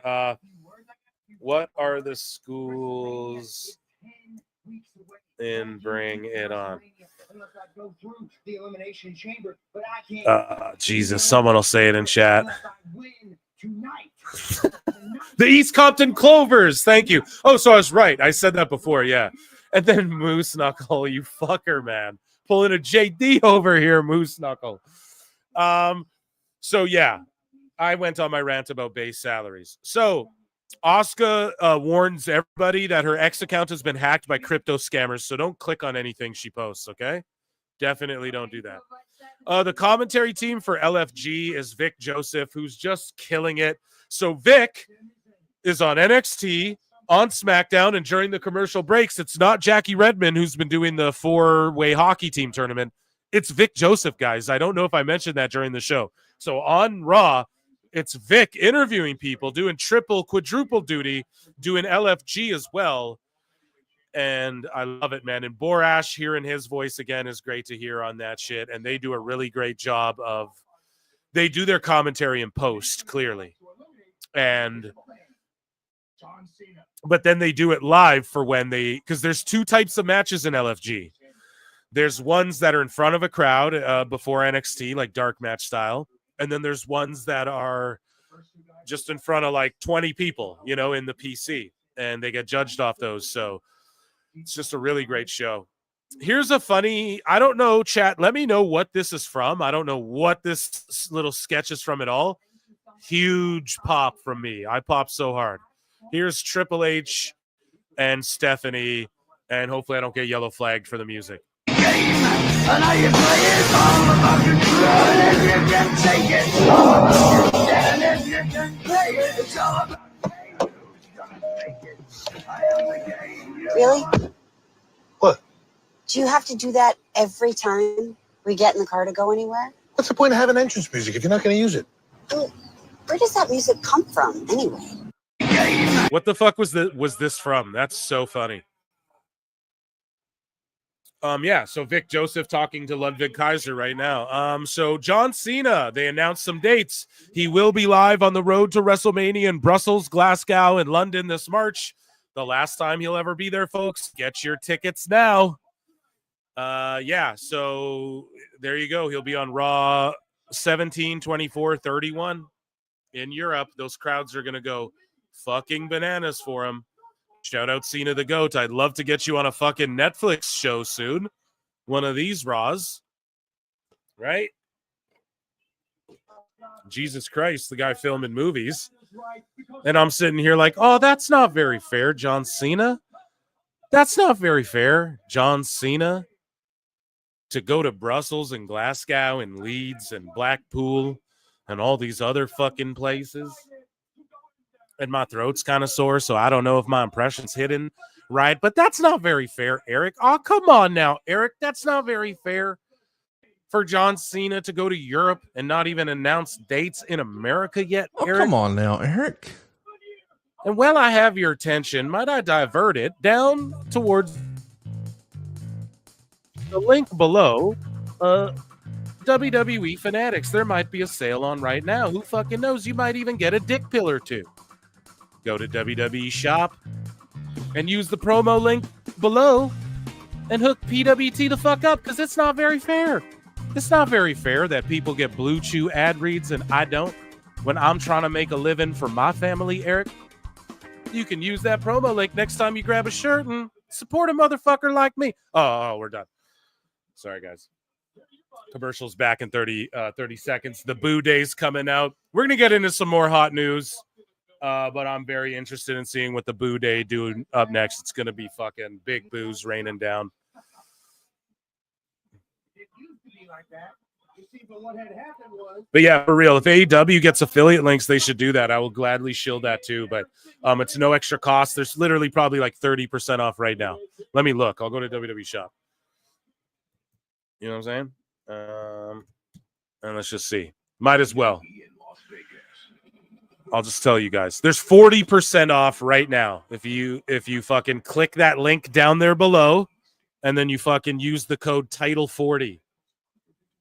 Okay? President's Day sale, 40% off. Go click the link in my description, though. Okay? Get you a fucking lucha mask or something. It's President's Day in America, and we call it Family Day in Canada. We just invented some bullshit to get a holiday the same day as you guys.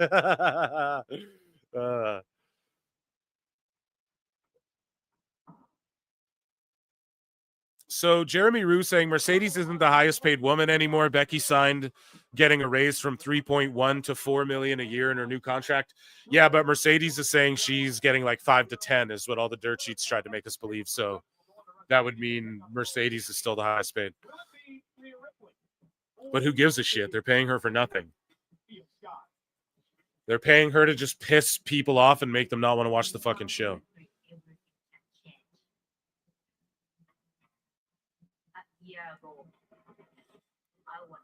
Okay, a fucking sweet package here for Io Sky. Some Weapon X shit.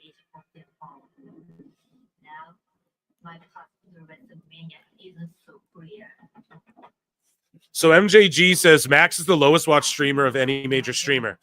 Right. So they say it's Ref MJ. They say that AEW is one of the highest viewed sports. What's the fucking highest views on the sports, though? Like, I understand that aspect, but let's figure it out. Like, we can figure out roughly what they're doing. For sure we can. We just have to, because there's like 4 sports. So we just figure out, like, what's the highest and the lowest of each of those. And then we go, and then we can deduce, like, okay, did they tout this number? Did they not? Like, then we can figure out, oh, here's what they flexed. Here's what they're not willing to flex. We all know it's low, but I'm trying to be optimistic, Phil, here. Okay, guys? Is it so wrong that I try to give them a chance? Being top 5 of the lowest 1.2% of usage is actually pathetic. Yeah, bro, I'm not arguing that. Hey, we're on the same page here, buddy, okay? Oh, shit. And you guys see that Jey Uso comes out and he has like the Orlando gear. I forgot to point that out too. And then he, just like Cena, whatever Cena's in, he has the gear, right? When he goes to Europe, he'll probably just have fucking one thing for the whole trip. Maybe not, though. Maybe they go all out. Might as well. But Jey Uso I'm comparing him to John Cena. He is this era's Cena, or they can, like, fuck Cody Rhodes. He's got to go heel at some point. Jay is the guy. They can just run this Z thing into the ground. Have him sell fucking shades to kids and meet all the little kids and shit.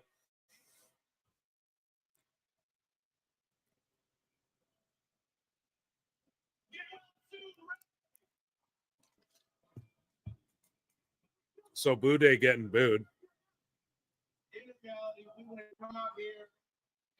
I love their fucking outfits, man. New Day are so good in this new fucking heel thing they're doing. And like they're, they both just have like their denim, different style denim, like fly ass denim shit, and then shirts open. No shirts on, fucking abs out. That shit's just hilarious. And then Kofi's got that asshole beard.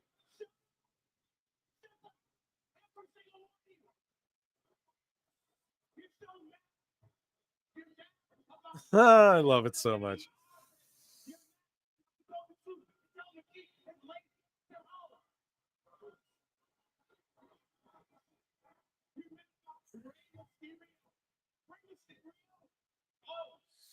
Can I tell you guys? Fuck, man. I got hit with an allegedly.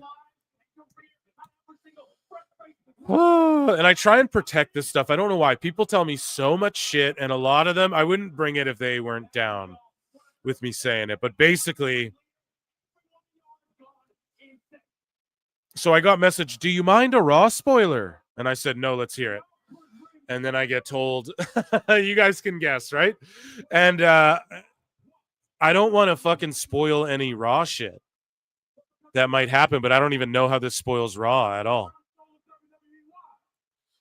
Should I read this DM? This is all we don't know, right? This is not fucking news or anything. This is just, no, you guys don't want it? No? Poo Day, Ray lost an eye.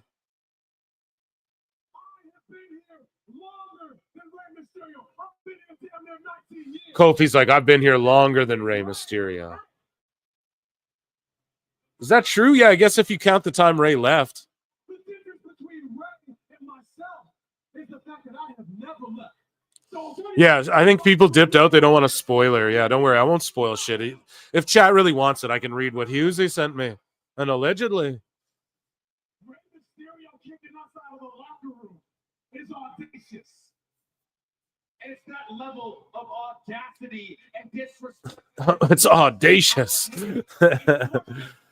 Fucking Kofi and Xavier Cook, dude. It's funny because everyone thought no one would boo Kofi. It's like, yes, they will. He's so good. Heels lie. Yeah, heels do lie. Kofi has a roadkill beard. Yeah, exactly. And he lay there in the middle of the ring, crying, tears streaming down his cheeks. Cooking they are, yeah. Not wanting to show his sex. Probably some clown trying to BS Phil anyway. Read it. No, Husey's not a fucking clown. He's not a clown. He produces K100, guys. So if you guys haven't caught on to the fucking bit, when I go allegedly, then I hit Conan. It's like, this is stuff that he's like, dude, this is what people talk about, what they talk about. And I'd rather fucking give you the goss before like anyone, he's like, we're buddies, He's just like, it's just fun to talk about it. Like you do it in a fun way, instead of trying to grip the $14.99 and go, hey, fucking, right? I tell you guys, it ain't scoops. It ain't Phil Scoops over here. If shit's right, okay. I'm not trying to take credit for being right or first. I don't care about that. It's just a matter of, talking the shit. It's like the old comic book shops, bro. We just talk, Superman would whoop Hulk's ass because this, but, it's the same type of shit. It's just an extension of that in pro wrestling because we have the internet now. People got to get over it. These same people who are like, oh, why do you guys talk about this stuff are all the same people commenting on Blake Lively and Ryan Reynolds and get involved in celebrity culture. It's just like, shut the fuck up. Let us gossip. Here, so LW, here, I'll just read what he said because this isn't a spoiler at all. This could just be, well, listen, he's telling me what a match will be for Mania in the women's division. Do you guys want to hear that? If you don't want to hear that, I won't read it. Like, chat is numero uno. Me and Husey talk about a bunch of shit I don't say on the show. Stuff where he's like, don't say this, but this is him just throwing it out before the Raw show because he knows I'm going to be talking about it. So if you guys want to know the women, like, I allegedly as well, this is just Husey talking shit. This could be completely wrong. This could be the plan from WWE. Say this, so they say this, and these people say this, and then we don't do that. I'm totally willing to embrace that too. But yeah, it's just if you guys want to hear a fucking allegedly, we can do it. So let me know. Just say it, read it, you pussy. Okay, thanks. I get. He says, so apparently as of right now, the plan for Mania is Ripley versus Io Sky versus Morgan. And Io is to win the title from Ripley on the Raw after Elimination Chamber. Could all change, of course. Personally, I would just prefer, and then that's always what Husey does. He just goes, I don't like this or that. He's not like, take it to the bank, man. But yeah, he's like, personally, I would just prefer Ripley versus Sky than a three-way. And I was like, yeah. And then he's like, and then I was like, that's wild if that's true. And he's like, I really hope it's not a triple threat. Seems like lazy booking to do it. So he just can't get over the fact, you know? So that's more why he's hitting me up too. It's not like, oh, here's this news, you know? It's always just, we're just talking about it, you know, fandom. So yeah, triple threat. And they're not doing Charlotte because we speculated heavily on this show. Yo, Charlotte versus Rhea, that's the money match, the trilogy. They've never done it for that belt. It makes most sense. It's just a big money match. They're going Charlotte Tiffy. So Charlotte can hopefully make Tiffy. So yeah, what do they do with Rhea? Just a one-on-one with Io? Haven't we already seen that? What do they do with Rhea? One-on-one with Liv? Haven't we already seen that? So a triple threat for that belt maybe makes sense. Now, as far as him saying what's going to happen after Chamber, that would be fucking wild, but then that would make sense on why it's a triple threat, because if Io wins it and then Liv wins the Chamber and then Rhea goes, well, I'm cashing in my rematch clause at Mania, then it gets made a triple threat. So spoilers! I should have hit a fucking spoiler alert. That seems pretty sensible, right? So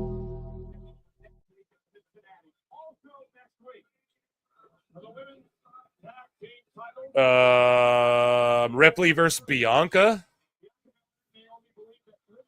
So Mania's going to end with 35-year Io. Yeah, everyone's 40. Like, yeah. What do you mean? Everyone's 35 in WWE. Yeah, bro. Yes, 45 in wrestling isn't the same as it was when we were coming up. You know what I mean? It's crazy seeing Bianca wearing grills. But no, it's not Bianca, guys. There's some sort of fucking thing with Jade and Naomi and Bianca and the tag titles. But here's my thing, too. I thought Liv and Raquel would go against Naomi and Bianca at Mania. Like, I thought that would be you just milk it. But no, I think what Husey's saying could make sense. Or that's the swerve. They say WWE listens to everything. Whatever. I motherfuckers like, oh yeah, they listen, bro. Yeah, no, you know, Matt Morgan even says, he's like, bro, they're listening, bro. Trust me. You know, it's like, listen, and I don't even believe. Let's say they're not. I don't give a fuck. But let's say this is how they get it out to the IWC. So you guys go repeat it, and then it catches traction, and then they go, nope, we're gonna swerve you. I could believe we're all getting work too. That's why I talk about it. That's why I bring everything to the show. So I bring everything to the show, and I psychoanalyze it more than I worry about. Is this the headline of the week? You know. Anyways, that's my justification for that. But Hughesy's at least a guy where it's like, you know, he's talking with guys. Like, people call Conan. We know who calls Conan in WWE, right? Like, he knows. He's asking questions. He's not afraid to ask. People do interviews on his show and shit. So, dude, I love Seth's gear now. Like, he kind of went back. It's like a cross between fancy Seth, but just like tights with the kicks, like old school Seth. I love that shit, man. When he was doing the Young Buck thing for a minute and some of his gears were just getting out there. I like when it's just like fancy Seth, but also just sort of back to when he was that architect dude. You know, I know a lot of people, I've said it on the show before, people hated on like Seth and Sting when Seth had both the belts and he was fighting Sting, and they're like, that was terribly booked. I love that era for Seth. I felt like he got really over there with me. And like Sting was the right guy. Like, who does he come in and work with? Triple H more? No. Now, should Sting have won that match? Yes. But like, Sting should work with a guy like Seth. Of course, I don't know. I don't know if Seth actually hurt fucking Sting. There's a conspiracy as well that was floating around years ago that Sting like wasn't actually hurt, or he's like, yeah, I'm hurt, so I'm retired. And then he knew he'd be coming back, but he didn't want to go back to WWE. So he just fucked off to AEW. And he sort of used that as a way out, you know?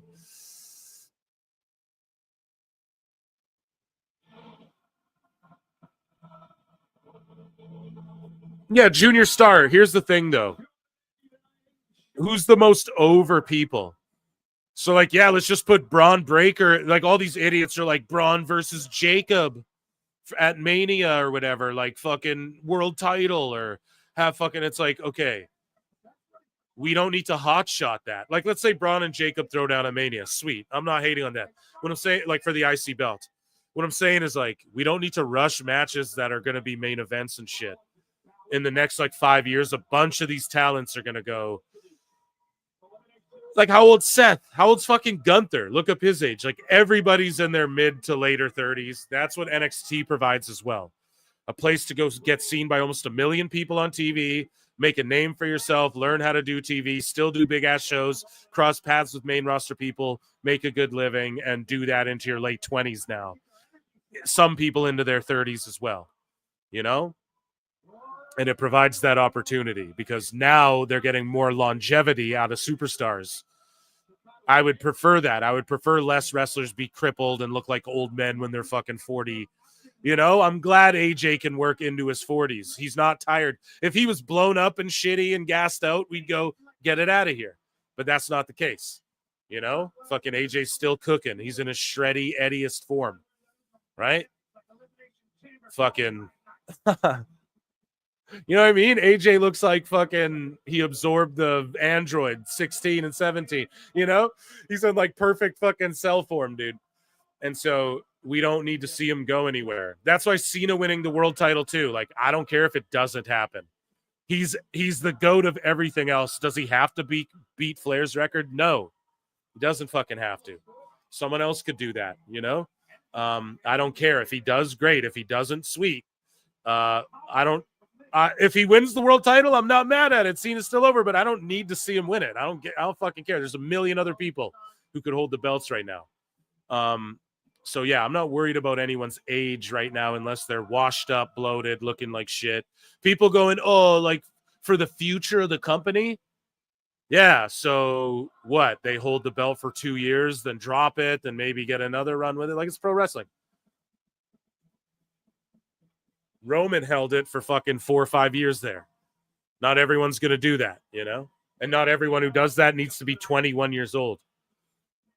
And if you get, here's the other thing too, you got to realize people who are 40 go, oh, if I knew what I knew now when I was 20, I'd fucking, okay. So keep these wrestlers long in their careers so that when they're 40, they can still perform like they're, let's say 30, you know, hopefully. And then they can apply that knowledge. And then that's why you're seeing fucking Drew and Punk cook the way they're cooking and shit. You know, that's why you're seeing Sammy and Kevin Owens like telling great stories and all this sort of shit. So, and I'm not just singling you out and harping on you, brother, but yeah, the young champions, that's great, but they have all the time in the world, right?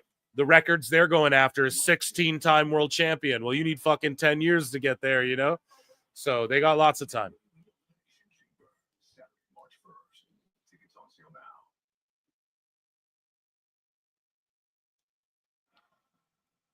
This is our main event. Will it be Finn Balor? Will it be Seth Rollins? Yeah, but Rhea, Tiffy, Mariah May, and Toni Storm. Yeah, here's the thing, though. Rhea and fucking Tiffy in a whole other stratosphere compared to Toni and Mariah. And I'm not saying you're wrong, bro. I'm not, like, here's the thing. Don't ever do this thing where we fucking play absolutes here. I fully agree. But listen, and you're also switching to women now. Women and men peak differently at different things. Like, I would say the overall age of the women is younger than the men. I bet if we could run a statistic, someone asked Grok or something, I bet the overall age of the women on the main roster of WWE is younger than the men. I'm willing to put money on that. But I'm not saying it can't happen. But if we're talking about the dudes, like all the top dudes are 40. And in AEW, they're 50, you know, and 40. So that's just how it is now. There's more longevity and talent. So, yes, I'm not saying like, oh, you're wrong and 25-year-olds can't run shit. But having a money match, like Io is a big name, Liv's a big name, Rhea's a big name. Rhea and Charlotte, we thought would be the match. No, it's Charlotte and Tiffy. So you're like, oh, we're going to have Liv and Rhea be the champ. You're also discrediting the fact that on the other side, you have Charlotte and Tiffy, and then Rhea would be in that triple threat too. Two of the women you're naming who are on top, you know? So that's an aspect of it. But yeah, no, I'm not saying absolutely 20-year-olds can't do shit. Like, yeah, Austin Theory beat fucking Cena when he was like, how old was he? 22, 21? But it's like no one's clamoring for AJ to go away. No one wants Seth to go away. No one wants Roman or Cody to go away. We're all like, more of them, So it's just different with the dudes right now. But even the women, like Asuka's older. I want her to come back. I ain't tired of Asuka.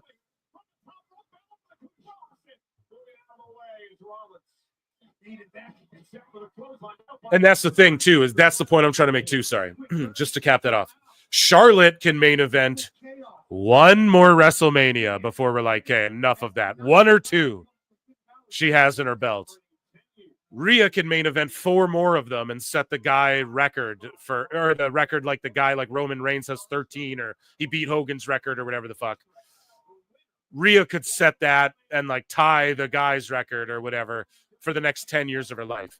Charlotte, Asuka, they don't have Io.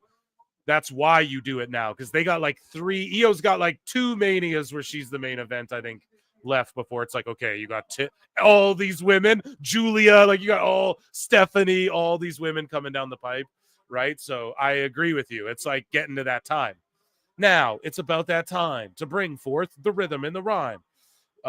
So yes, that's why you do it now. Like this last 1 or 2 times you got with Charlotte, you got to do it now. And same with Io. And then Liv, I don't know. How old's Liv? She's like 20 something, right? Like 20. She even 30? She might not even be 30. I feel like Liv gives off energy that she's older than she looks, actually, though. Like maybe she's 32 and I'm just tripping,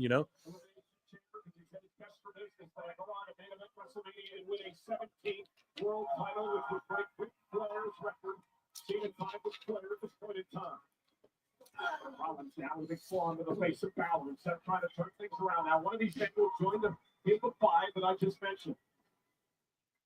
Breaker there from Seth freaking Rollins. Hell yeah, dude. These guys are cooking too, Finn and Seth. We'll do some more hot news here in a sec. Oh, this is the main event too, ain't it? In it.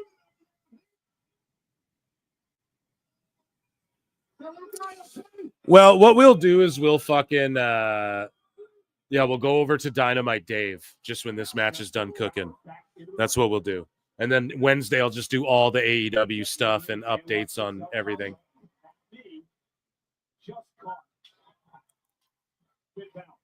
Liv is 30. There you go. In it. Yeah.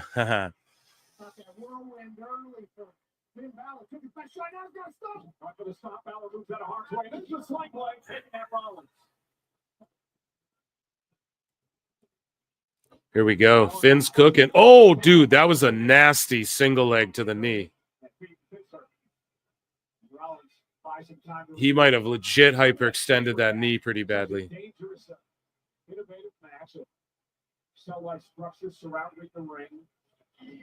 Oh, then he kicks out the leg. No, they're selling. They're working. Good shit, pal.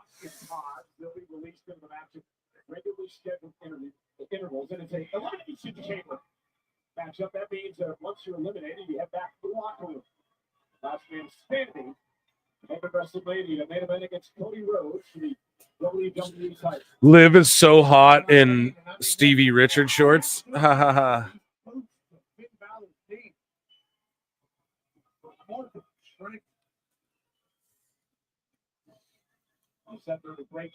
So yeah, this Raw definitely cooked. I got to go back, or maybe I'll just go on YouTube and I'll just watch like the Sammy Pierce thing. I want to see that in full again.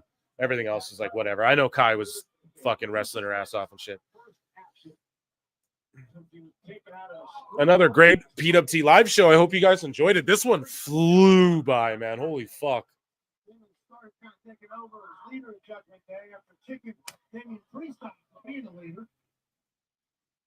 Oh.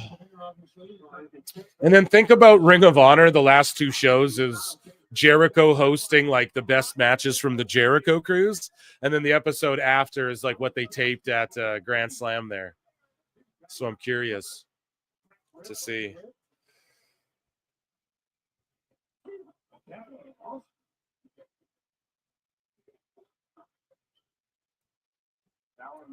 George, I like sparking. Yeah, no, I like that too. I like when motherfuckers challenge what I got to say sometimes here too, you know? 'Cause it helps me formulate and work out the shit. But I just think the age thing, we've already been there and broken that down a while back when everyone was shitting on the main roster for like of WWE. So there was a bit there where everyone was like, you know, so it's like, yeah, I in my sleep, I could sort of debunk that one, you know?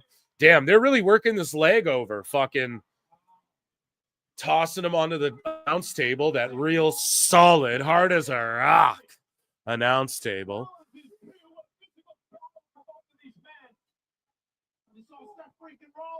Well, that's what this is all about, Pat. An opportunity to get the chamber qualified for WrestleMania. Yeah, who's going to be in? It's got to be Seth, no? I feel like Roman could take on Punk or Seth at Mania. Could be either. Or a three-way like people were speculating. That would make a lot of sense. There's so many good options.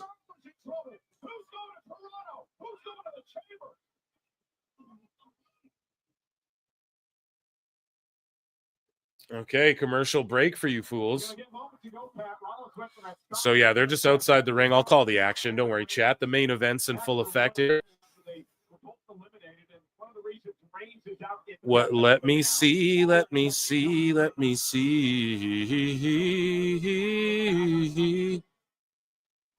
So, yeah, they're Finn's back in the ring. Rollins is getting the 10-count treatment. And I am looking over here just to see, because in case there's anything in AEW news that I'm like, this has to be said. Nah, fuck it. This can all wait. Yeah, this AEW news can all wait. Yeah, we'll do a Dusty Dave, a demented Dave. Dave the Dutchman, the Flying Dutchman. Okay, so Seth breaks the count, and Balor's just stomping through. I've noticed in the Netflix era, too, they don't really take, like, yes, they do the commercial breaks. They kind of brawl outside and they milk it a bit, but they do less of that. Like, motherfuckers will do dives, or they're really do spots where you're like, okay, this is sort of seems a little crucial to this match during the commercials. Now, they don't do all the crazy shit. Like, he's just working them over on the ropes here. Right? Finn and Seth are profesh. They know what they're doing, but they don't go as light during the commercials because they know, like, a bunch of people are watching. This isn't the Vince era. Everyone just stop and talk.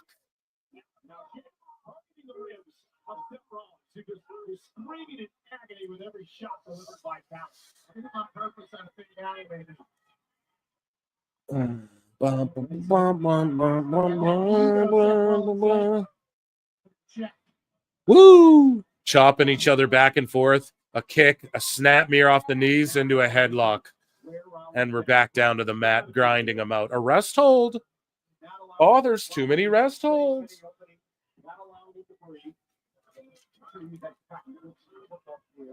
Absolutely not. I've been in a position where you didn't hit him.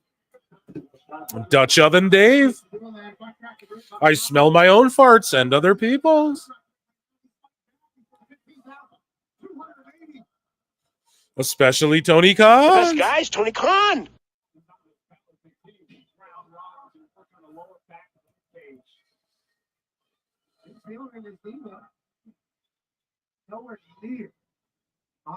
Yeah, I'm surprised nobody made the joke like, oh, AEW using that fucking Micro Brawlers wrestling ring or whatever. What was that show called? Micro Brawlers? Or is that like a Lego or something? I always say the wrong name for stuff. I'm sick right now, okay? I feel like it has to be Seth. Yeah, I can't wait for that watch along, dude. It's going to be fucking fun.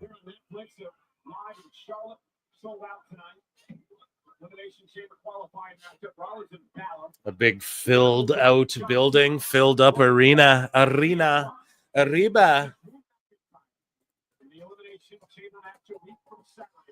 So Roxanne's in the fucking chamber, which is pretty crazy too, right? So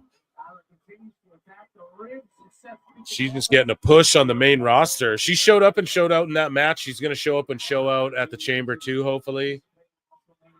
She won't win the shit, but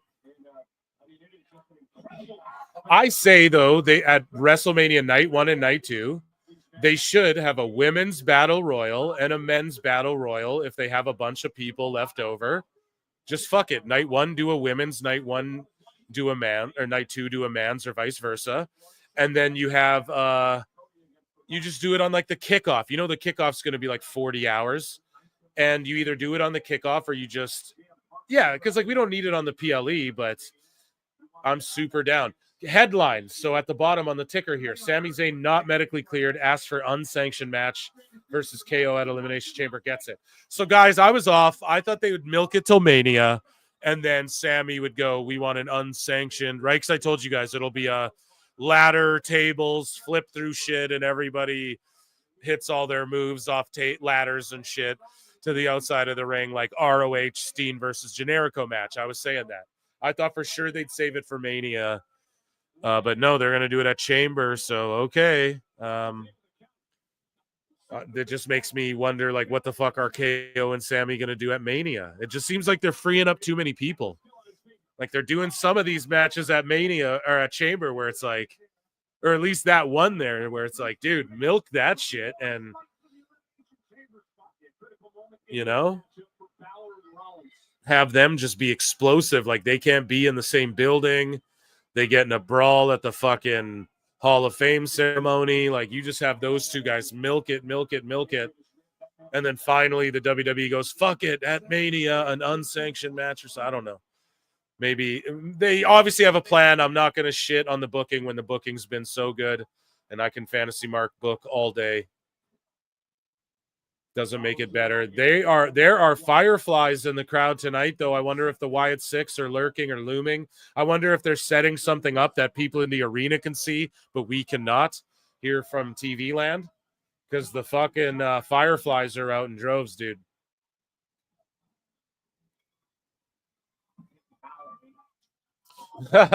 We got fucking Seth. He chops Finn's leg.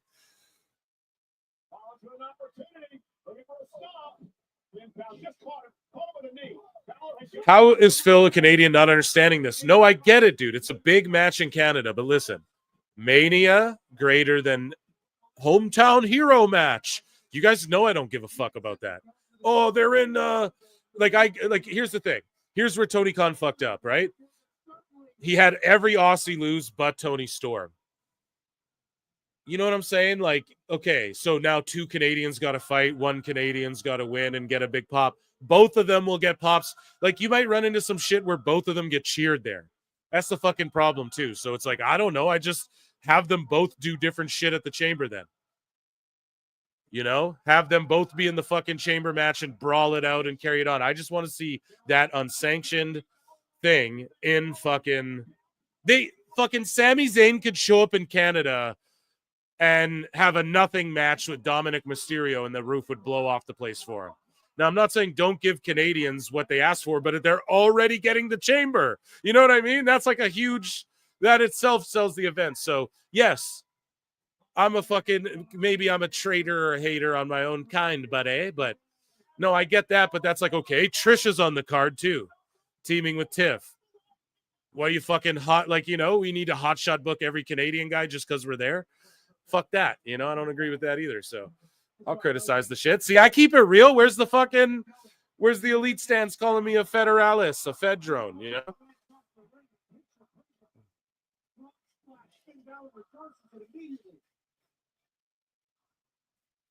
The lights went out? I don't know. I didn't see them go out. No, just everyone in the crowd shining their fucking blue lights. There was no, I'm just telling you, like, they maybe see someone at the stage setting something up. I don't fucking know, but everyone was flashing their fireflies, dude. The lights did not go out. You can still see some people do it if you look behind Finn and Seth, but there was way more of them. Like, it's spread around the crowd for a second. So I was like, okay, what's going on? Are Wyatt Six coming out? Then again, back to the midsection. I did not like the hometown crowd reaction. Yeah, you obviously need hometown crowd, but here's the thing you guys don't know. They're both here. Let me spit some Canada game on you motherfuckers. They're both from Montreal, and that shows in Toronto as well.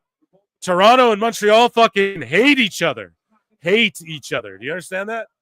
They fucking detest each other. So trust me when I say that's not a thing. Like Trish in Toronto, okay, she's from Ontario. Like fucking Quebec and Ontario, they got beef, bro. You know, Quebec beefs with the rest of all of Canada. So Montreal and Toronto have historic beef, sports rivalries, everything. So yeah, that doesn't matter. That's like being like, oh man, the hometown. This is what you guys don't fucking get. When you guys are like Calgary, Alberta, Canada, that's like saying Detroit, Michigan, United States. That's like saying fucking oh, Seth's a hometown guy because they're in fucking California when he's from Iowa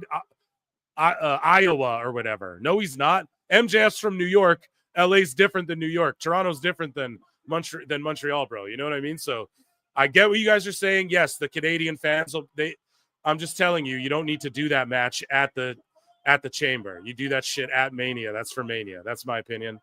Sticking to it.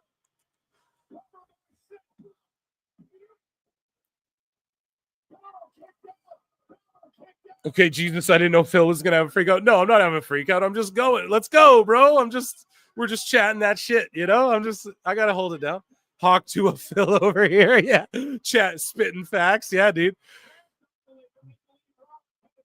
Phil gets what you're saying, but F you. No, I'm just going off tonight. We're having fun tonight. I thought this was a really fun show. I'm going off on everybody, going off on chat. It's a good time. I don't hold any personal grudge. I know you motherfuckers don't get it, but no, that's why I'm here to break it down for you guys.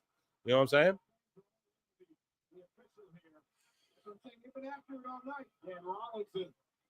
It's the most normal I've seen high talking chat. Son's gimmick. I'm just looking through fucking chat here.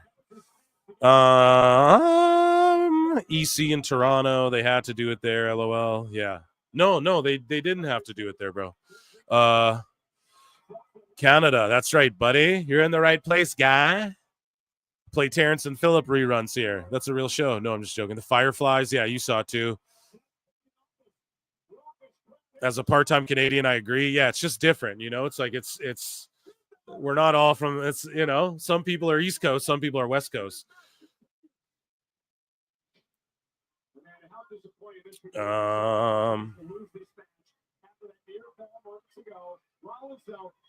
The best Fed is Phil Marks.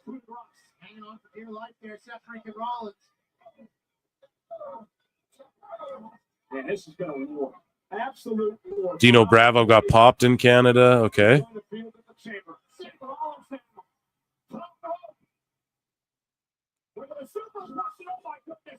Disaster perhaps for Rollins. Balor top rope. Put across to the back ribs. Big power into the cover. Damn, two. Oh shit, rolls him up. Oh shit. Crippler crossface. He calls it the crippler crossface. Oh shit. That's what I mean, dude. Yeah, Finn about to upset fucking Seth over here, dude. Stomp, dude.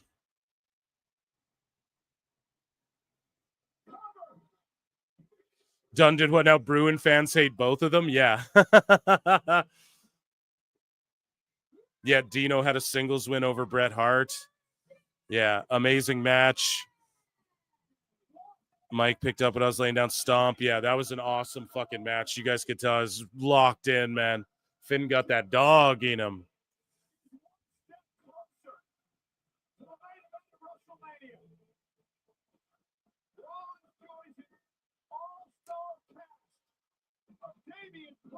Yeah, dude, look at that all-star cast, as Cole puts it. Priest, Paul, Cena, Punk, Drew, Seth. I mean, god damn. That is amazing. When is this shit? When's the Chamber? I don't even know what day it is. Is it this Saturday?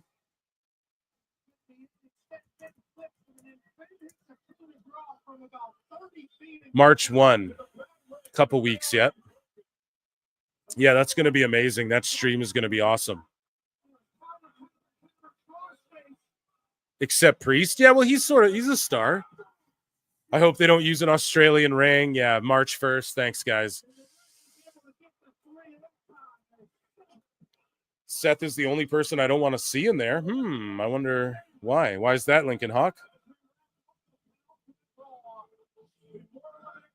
So one more Raw before Chamber. A couple weeks. We got a shorter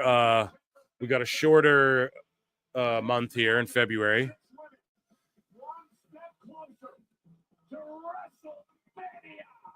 Yeah, TNA Live Thursday is going to be good as fuck. Yeah, that'll be good too. Hell yeah, dude. Okay, so round of applause for Raw. Overall, that was a really good episode, really good wrestling. Again, just continuing everything along. We know who's going to be in the chamber. Any one of those guys could lay a claim to any of the champions. Well, obviously Cody Rhodes. And yeah, I'll give it a fucking round of applause. I don't know what to call that, an A+, maybe not an A+, but I just want to watch that Pierce Sammy thing. 9 out of 10. Yeah, I'll give it like a 9 out of 10. Could be something like that.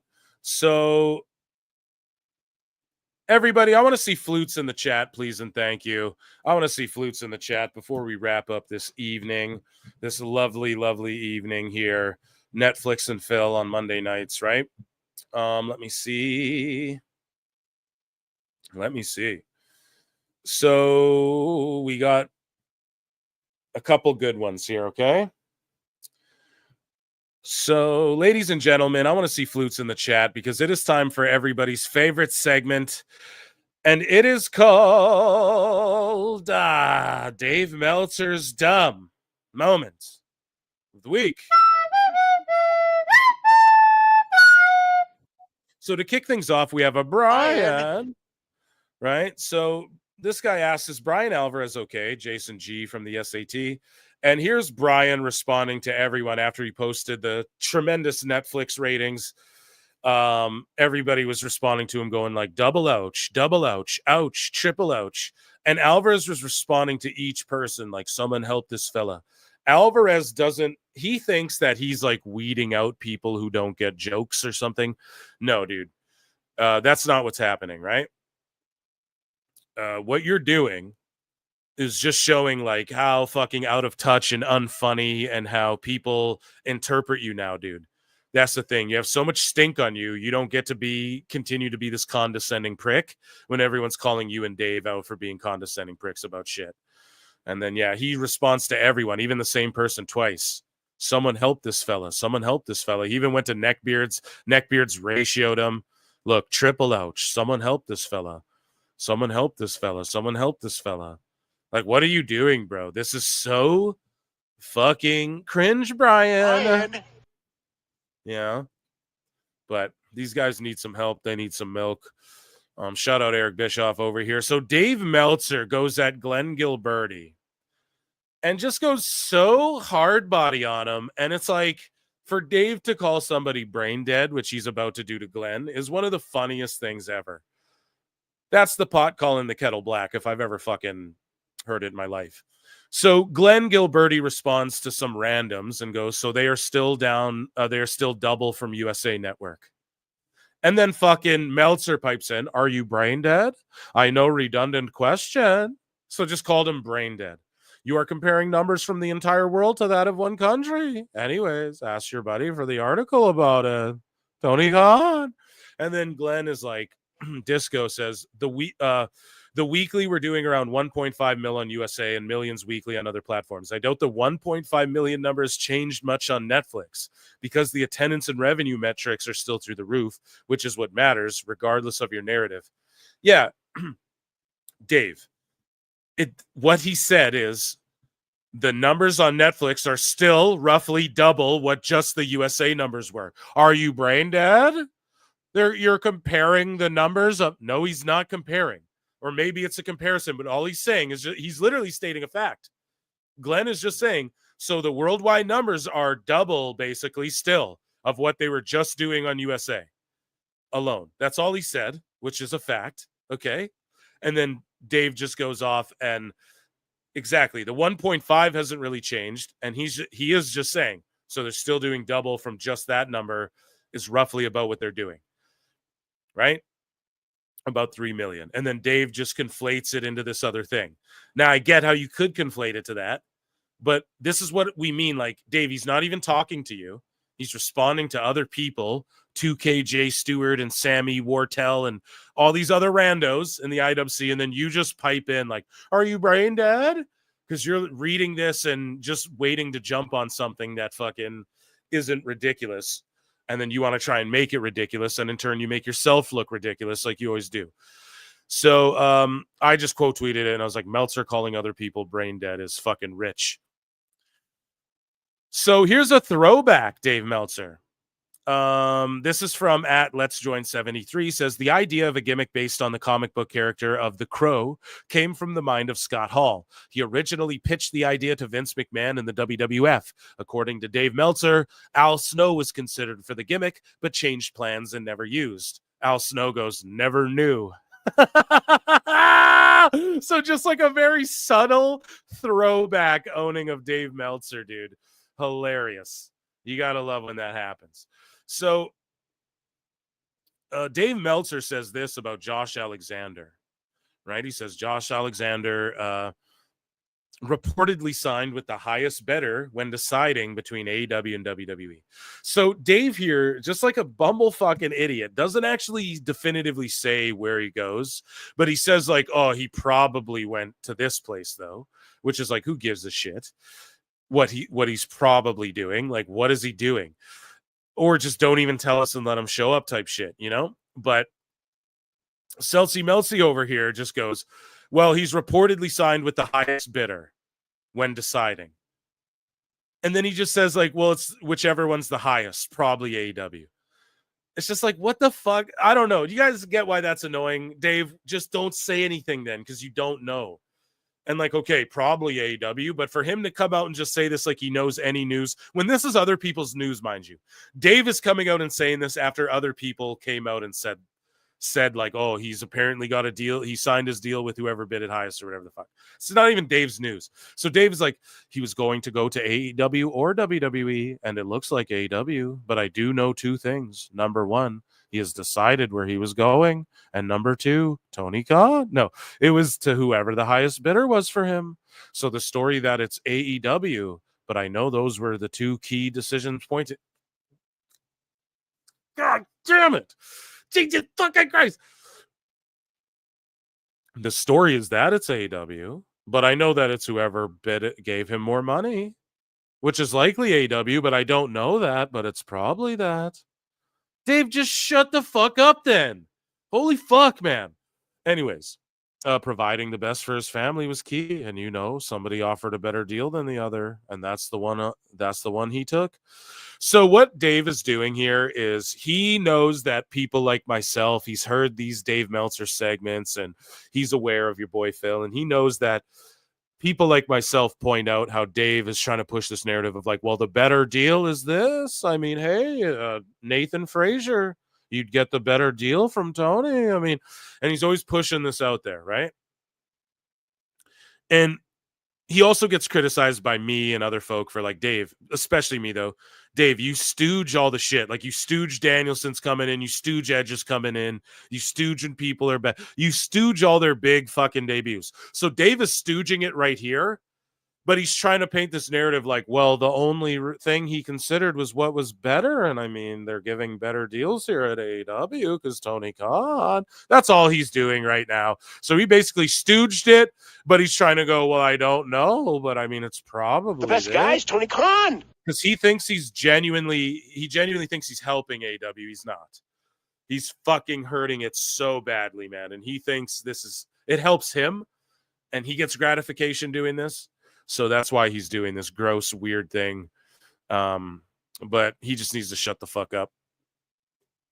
So Dave Meltzer gets into it and gets bullied by Bully Ray. Okay. So here is Bubba Ray Dudley. It was funny too, that BJ Ray guy in LFG. He's like, well, I think you're a bully, Bubba. And it's like, well, he is Uncle Bully, you know? But here's Bubba Ray on Busted Open. Shout them out. He dismisses the importance of having a 5-star match because the only rating that matters is money. Now, Dave will, of course, spurg out and fucking refute this. Meanwhile, he's the one who has tweets saying the money, the attendance money matters or whatever. And the only thing that matters is the overall viewership. And then he goes on to say, well, the key demo matters. And then he's like, oh, how much money the show makes is what matters. And then he moves the goalpost. Oh, well, it doesn't matter if they move from a stadium. They made $1 million. Like it's always that cope. So he's, of course, going to defend this out of nowhere to wrestle talk, like, again, insert himself in this shit to look fucking stupid and get owned by Bully. So here's Bubba dismissing 5 stars. As we know, they're fucking goofy and stupid. And Dave, again, well, they're just my opinion. Then why do you care if people say they don't matter? Because in Dave's mind, they do matter, and he's the objective. We've covered it here on the show 2 fucking years ago, right? Almost. Meltzer covers this shit and says that his stars are objective truth. I've given matches I don't even like more stars because objectively they're just good. He's so full of shit. These aren't his opinion stars in his opinion. They're objective stars in his opinion. And to these fucking sickos who vote on the shit, here's Bubba's take on it. The most important rating you can ever get on your match is how much money you made for your match. I've said it 100 times. I'd rather have a 5-0 match than a 5-star match. Because if there's 5 zeros on my check, I made a lot of money, and I can pay my car payment, and I can pay my mortgage.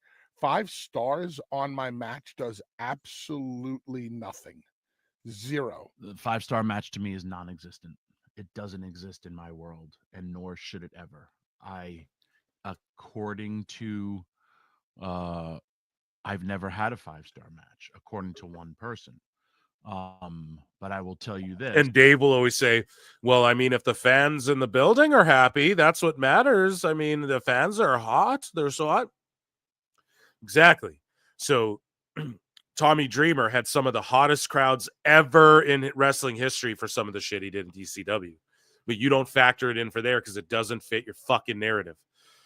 Because these guys disagree with you. Speaking about Dave, shout out Dreamer, LaGreca, Bubba, and Busted Open. You go by the crowd, right? Dave, I've been to a lot of wrestling shows as a fan. I've watched so many wrestling shows. I would say Hulk Hogan had a 5-star match every night. And once that leg hit, everybody went nuts when he was a babyface and your WWE champion. Hulk Hogan had a 5-star match every night because everybody went home excited.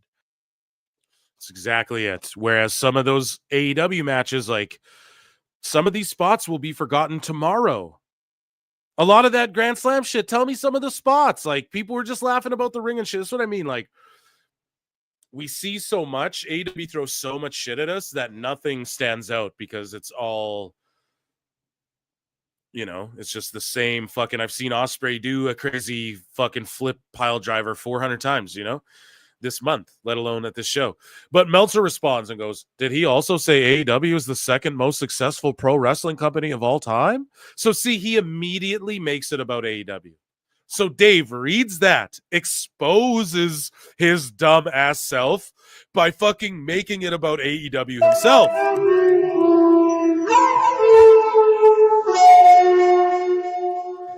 This is why we know you're a fucking shill, because Dave gives too much stars to AEW. And he knows it. And he knows that what he's trying to commit here, what he's perpetrating. And so he sees this clip and makes it about AEW. And then he makes it about something else entirely. Doesn't matter. They weren't talking about success. They were talking, well, they kind of were. They're like, what the number that matters is what the house drew. So Dave wants to go, well, their TV deal from a company that gives notorious bad TV and money and movie deals and comic book deals. Notoriously. That every economist is like, this company's about to dissolve and break down into separate entities, or not like entities, but it's going to be like, these people are going to do this over here, blah, blah, blah, blah, blah. They're going to downsize more than they already have. Look at how much WBD's downsized the last fucking 2 years, as far as like 3 years, even as far as like everything, comic books all the way up. Just look at it, man. So they just lost NBA for fuck's sakes. You know, they just lost Shaq. Shaq was cussing up a storm. Fuck it, it's our last show. But yeah, so Dave goes on this insane, stupid, fucking defensive Shill. This is when people go, you're shill. He wasn't even talking about AEW. So he goes, did he also say AEW is the second most successful pro wrestling company of all time? Since if the only metric is money, AEW over the next 3 years is guaranteed more financially successful than any company in history. He keeps saying this. Than any company in history, than WWE. Also, did he mention all the great wrestling I saw in ECW over the years? Didn't matter since it never turned a profit or drew crowds over 5,500. Right, so Bubba Ray said that. Tommy, which I guess is why he didn't mix it up with Dave, gave a different perspective and said we go by the crowd as well. If he did, I credit him for consistency and learning the knowledge from the great promoters of the past. Listen to what Dave said about Bubba Ray, one of the greatest tag team champions in the history of fucking pro wrestling. The greatest. Did he study the whatever? If he did, I credit him for consistency and learning the knowledge from the great promoters of the past. Dave, all the great promoters were trying to get money, bro. You're fucking coping. You're a dumb moron. Bully's forgotten more about wrestling while taking a shit this morning than you've ever known ever in your fucking life. Okay? Period. Insane. Consistently learning the knowledge. Dave, you didn't know, and I know this is about TV shit, but since you want to just bring up random nothing, Dave, you didn't know Video Amp did the numbers for Netflix until I made fun of you for it on this show. Really think about that, bro. What are you learning or studying? You don't know shit. What Fed have you ever booked, bro? Oh, I was right about a bunch. Yeah, me too, though. Right? So I predict things too because it's wrestling, bro. So many outcomes. It's storytelling. So there's so many outcomes. Like, what the fuck are you talking about, you idiot? Bully Ray responds and goes, money greater than stars. So pretty please with sugar on top. Shut the fuck up. Kiss hug. Uncle Bully. P.S. I gave my tweet 5 stars. Would have been 7 if I sent it from the Tokyo Dome. Dummy. Yeah. Cook some. PSS. TLC 2. 5 money bags. PSS. SSSSS. Kurt Angle has had many 5-star matches. PSSSSSS. Brush your hair. PSSSSSS from Phil Marks. Fucking clean your room, Dave. Jesus Christ, that's a fire hazard in there, bro. And the way Bully just fucking flamethrowered you. Keep your head on a swivel in that bitch, man. That thing will go up in flames. Yeah, so I responded to that. Yeah, Dave didn't even know Netflix used Video Amp to tabulate viewership until I roasted him on my show for it 3 weeks ago. So Meltzer responds and goes, you're literally arguing with someone who agreed with you. Just asking if you use that argument across the board or only selectively. See, Dave thinks he can do gotchas. You can't, Dave. So Bully goes, Dave, I'm literally busting your balls. It's all good. Maybe I should have added more. Come on, Busted Open or Bode After Dark one day night. I'm sure fans would love to hear me and you have a semi-civil discussion. I dare ya, XO, Uncle Bully. Bully, you're stealing my move, bro. I blow kisses to haters. What the fuck? Stealing my shit? Listen to PWT Confirmed? Emotional damage. No. But listen. Dave is just a young sweetie, and he didn't respond to this, I guarantee. He'll never take them up on that. He won't go on there, because unlike some fucking people, allegedly, and shout them out, but Bully will hold Dave's feet to the fire. Tommy will, Nick Nemeth will, etc. Yeah, and we have something unrelated where Will Ospreay's like, apologize, bruv. We'll cover it on Wednesday. To David LaGreca, like just being a moisty ass. And we're going to get into that next show. But yeah, Bully just cooks them and dares them to come on the show. He won't fucking do it. He won't go on. He won't even phone in. Last minute flutes. I added this while I was on the air, like getting ready about to hit live or whatever. Oh yeah. And here's from Mike Glass. Look at this great fucking Sidious with like a throne of fucking flutes. That's amazing. Anyways. Pro Wrestling World posted this. This is a quote from Meltzer. These are Meltzer quotes about Grand Slam, okay? So Dave Meltzer goes, but this is exact verbatim too, so it's going to be really funny. He goes, but that's still like for a WWE stadium show historically is fine, especially for Brisbane, you know? It's like, I'm sure I'd have to look it up, but I mean, it's probably, I mean, it was the biggest gate ever in Brisbane, Australia for wrestling. See? Oh, I mean, WWE probably is the biggest ever. Dave, shut the fuck up. So he just makes up. I mean, it was like the biggest. I mean, I'd have to check. I mean, probably WWE, but I mean, it was the biggest ever in the history. How do you just claim that after you just said, I have to fucking check? You idiot. And it's probably the biggest attendance in years and years and years. I think WWE, I know WWE did 11,000 many, many years ago, you know, for a show. But I mean, you look at it like, you know, Hogan and Flair did 2,600 in that. I think it was that same building, actually. Dave, Hogan and Flair did 20. He's trying to say they're bigger than Hogan and Flair when Hogan and Flair were two old 50-year-old fall apart motherfuckers way past their prime. No one wanted to see them.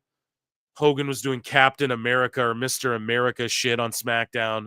Dave, you're not about to say, compare it to Hogan and Flair disingenuously and say, well, AEW outdrew Hogan Flair when they're both old fucking on their last match tour. Motherfucker.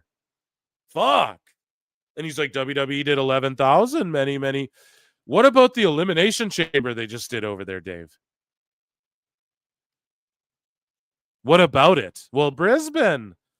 Okay, but it's Australia. Like, you want to lump all of Australia together when it benefits AEW? Well, they're just moving the show to Brisbane.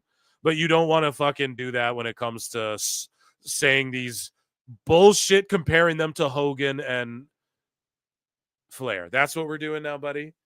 I'm so baffled that that's like the low he's stooping to, is that now they're Hogan and Flair level draws anywhere.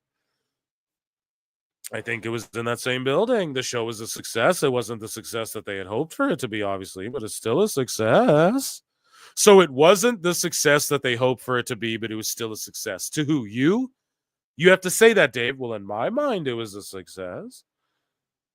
So if it wasn't the success that they hoped for, but it was a success to you, that's cool, but then don't say it was a success. Because I would argue, yeah, it was a success, probably even for them. But no, you're just stooging because we know you text Tony. They don't feel like it was even a success. Dave's stooging it. That's the problem with Ringgate. All the shit we know about the ring is now because everyone got so defensive and stooged everything. To where Awful was able to respond back and rebut, to where people, these high up motherfuckers, are deleting their tweets that has to do with this shit.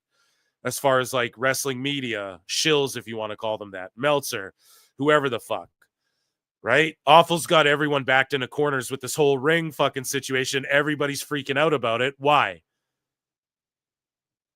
Because they start stooging shit, and then he's able to like backtrack and go, oh, so Fletcher, they did get Fletcher. So the guy who's in my DMs telling me all this shit is probably right about other shit he's saying too, that I didn't fucking, you right? Do you guys not get how we do this detective work? Like, it's called throwing shit at the wall and seeing if it sticks. It's just called sleuthing. And everyone wants to act like they don't do that. Why? Just because fucking someone calls Sap on the phone and tells him some shit, and then he verifies it from a second source, and then that's better? That's better sleuthing? And then he gets to go, no, I just gossip and sell dick pills. That's okay sleuthing, but Awful what he does isn't okay when people come to him. I get came to with a bunch of shit as well. So that's all Awful did. He just says the shit, people react, they say too much. You talk too much. My boy, you never shut up, right? Matthew, where you at, Matthew Gregg? And so, yeah, dude, that's all that happens. So it gets stooged out. So when Dave's like, well, it wasn't a success they hoped for. Well, whoever said that? For all we know, Tony could be like, this was great. It was the best success I ever hoped for. But instead, Dave's just stooging that he knows, well, this didn't work out the way they wanted. Telling us more than we even needed to know. But it was a success to me. So Dave talks about it was a big success with a $1.3 million gate. While speaking, okay, he says it was the third highest gate in company history. And he goes, well, it should be Melbourne or Sydney when they return in 2026. You know, they'll draw better in those cities. How do you know? They might not, Dave, anymore. You just talk out of your bullshit ass. I mean, I think that like you go to like Rod Laver Arena and you probably this is literally what he's saying too. This is quotes. If it's in a year, because you said 2026, so it's not even going to be this year. So Dave thinks because it's announced again way ahead of time, it's going to do more ticket sales than last time. How do you know that the little ring didn't turn people off? How do you know that not refunding and that they weren't actually pissed? They were happy they finally got to see their graps and just enjoyed it for what it was.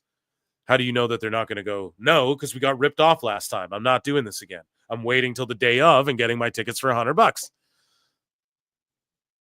You don't know.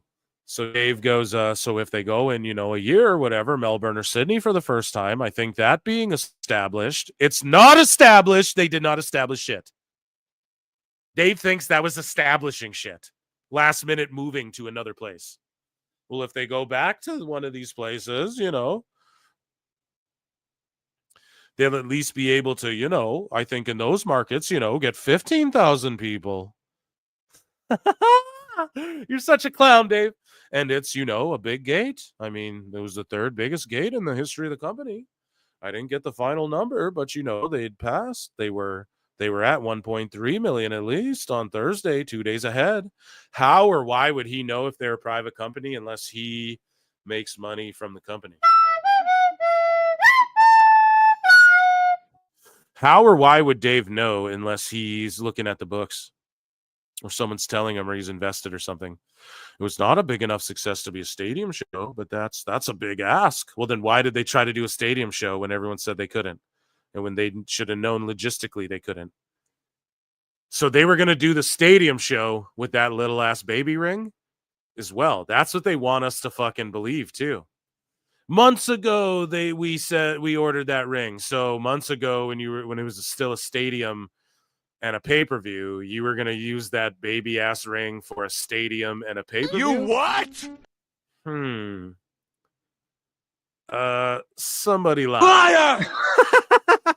Somebody lied. Liar! Tell us what you know, you goddamn liar! Right? So, let's see here. I didn't get the... Okay. AEW is not a stadium product. Well, then why'd they try to book it? It really isn't. Most wrestling companies aren't stadium products. Very few, really, if you think about it. And most wrestling stadium shows historically, do 15, 20,000. I think if they... What? He just, again, I think that's a complete lie.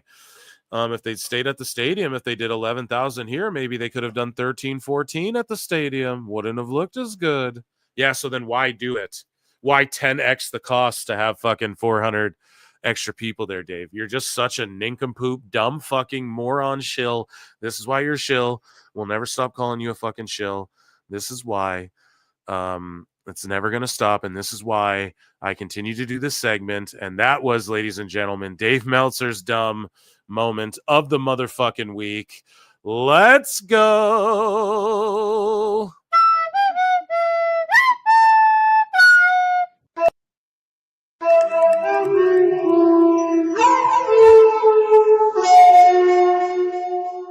Brian.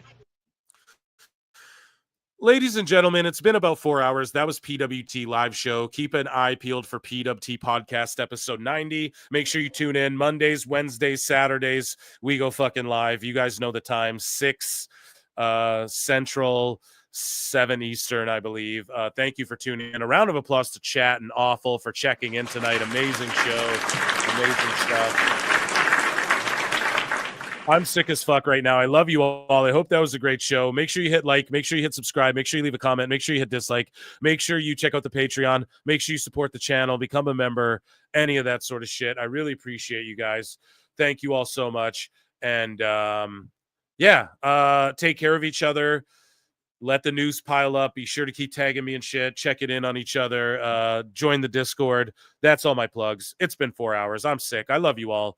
And until next time, I'll see you all in the Upside Down. Peace. It is a fast-acting viral strain that infects the host immediately, and upon getting sick, the infected will become racked with coughs, sweat profusely, and start to get the shivers and chills. There he is, the legend. The man, the myth, the legend. Yeah. You can't literally run a promotion just for the AEW, what do they call them, sickos? Thank you very much, TikTok and AEW. See you tonight. Tony Khan started telling people there's no such thing as long-term booking anymore. It's week to week. The best guys, Tony Khan. We just secured the bag. It's not like I tried to be a character. It was just sort of happened naturally. But it was never something I intended. It was just something that happened because the wrestlers asked me to do things in matches, and I do them.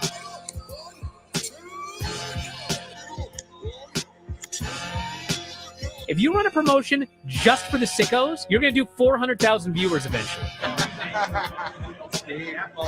Effing melts. You know that SmackDown actually went over and everything? Yeah. You know, What's the point? the point of SmackDown. What are you getting at here? That the DVRs didn't pick it up. Did they not pick it up? Mine didn't. Let's get into everybody's favorite moment, and it is called Dave Meltzer's Dumb Moment of the Week.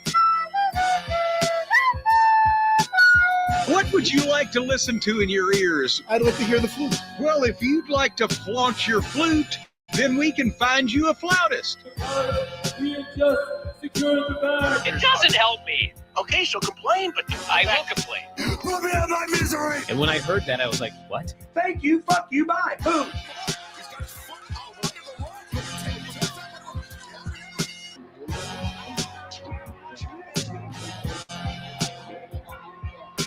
You gotta run a promotion for everybody. The sickos can be the ones that buy tickets first and spend the most money on the merchandise. Because we just secured the bag. But you gotta promote for everybody. Then you'll have a lot of viewers. I think we proved a lot of so-called experts. We made them look like idiots. We're not going anywhere. Tony Khan's not going anywhere. You'll also be there on TNT. You'll be in 2 places at once. You'll be live on my favorite movie. Time. So great, Pittsburgh. It's not like I tried to be a character. It sort of happened naturally. The best guys, Tony Khan. To keep themselves safe.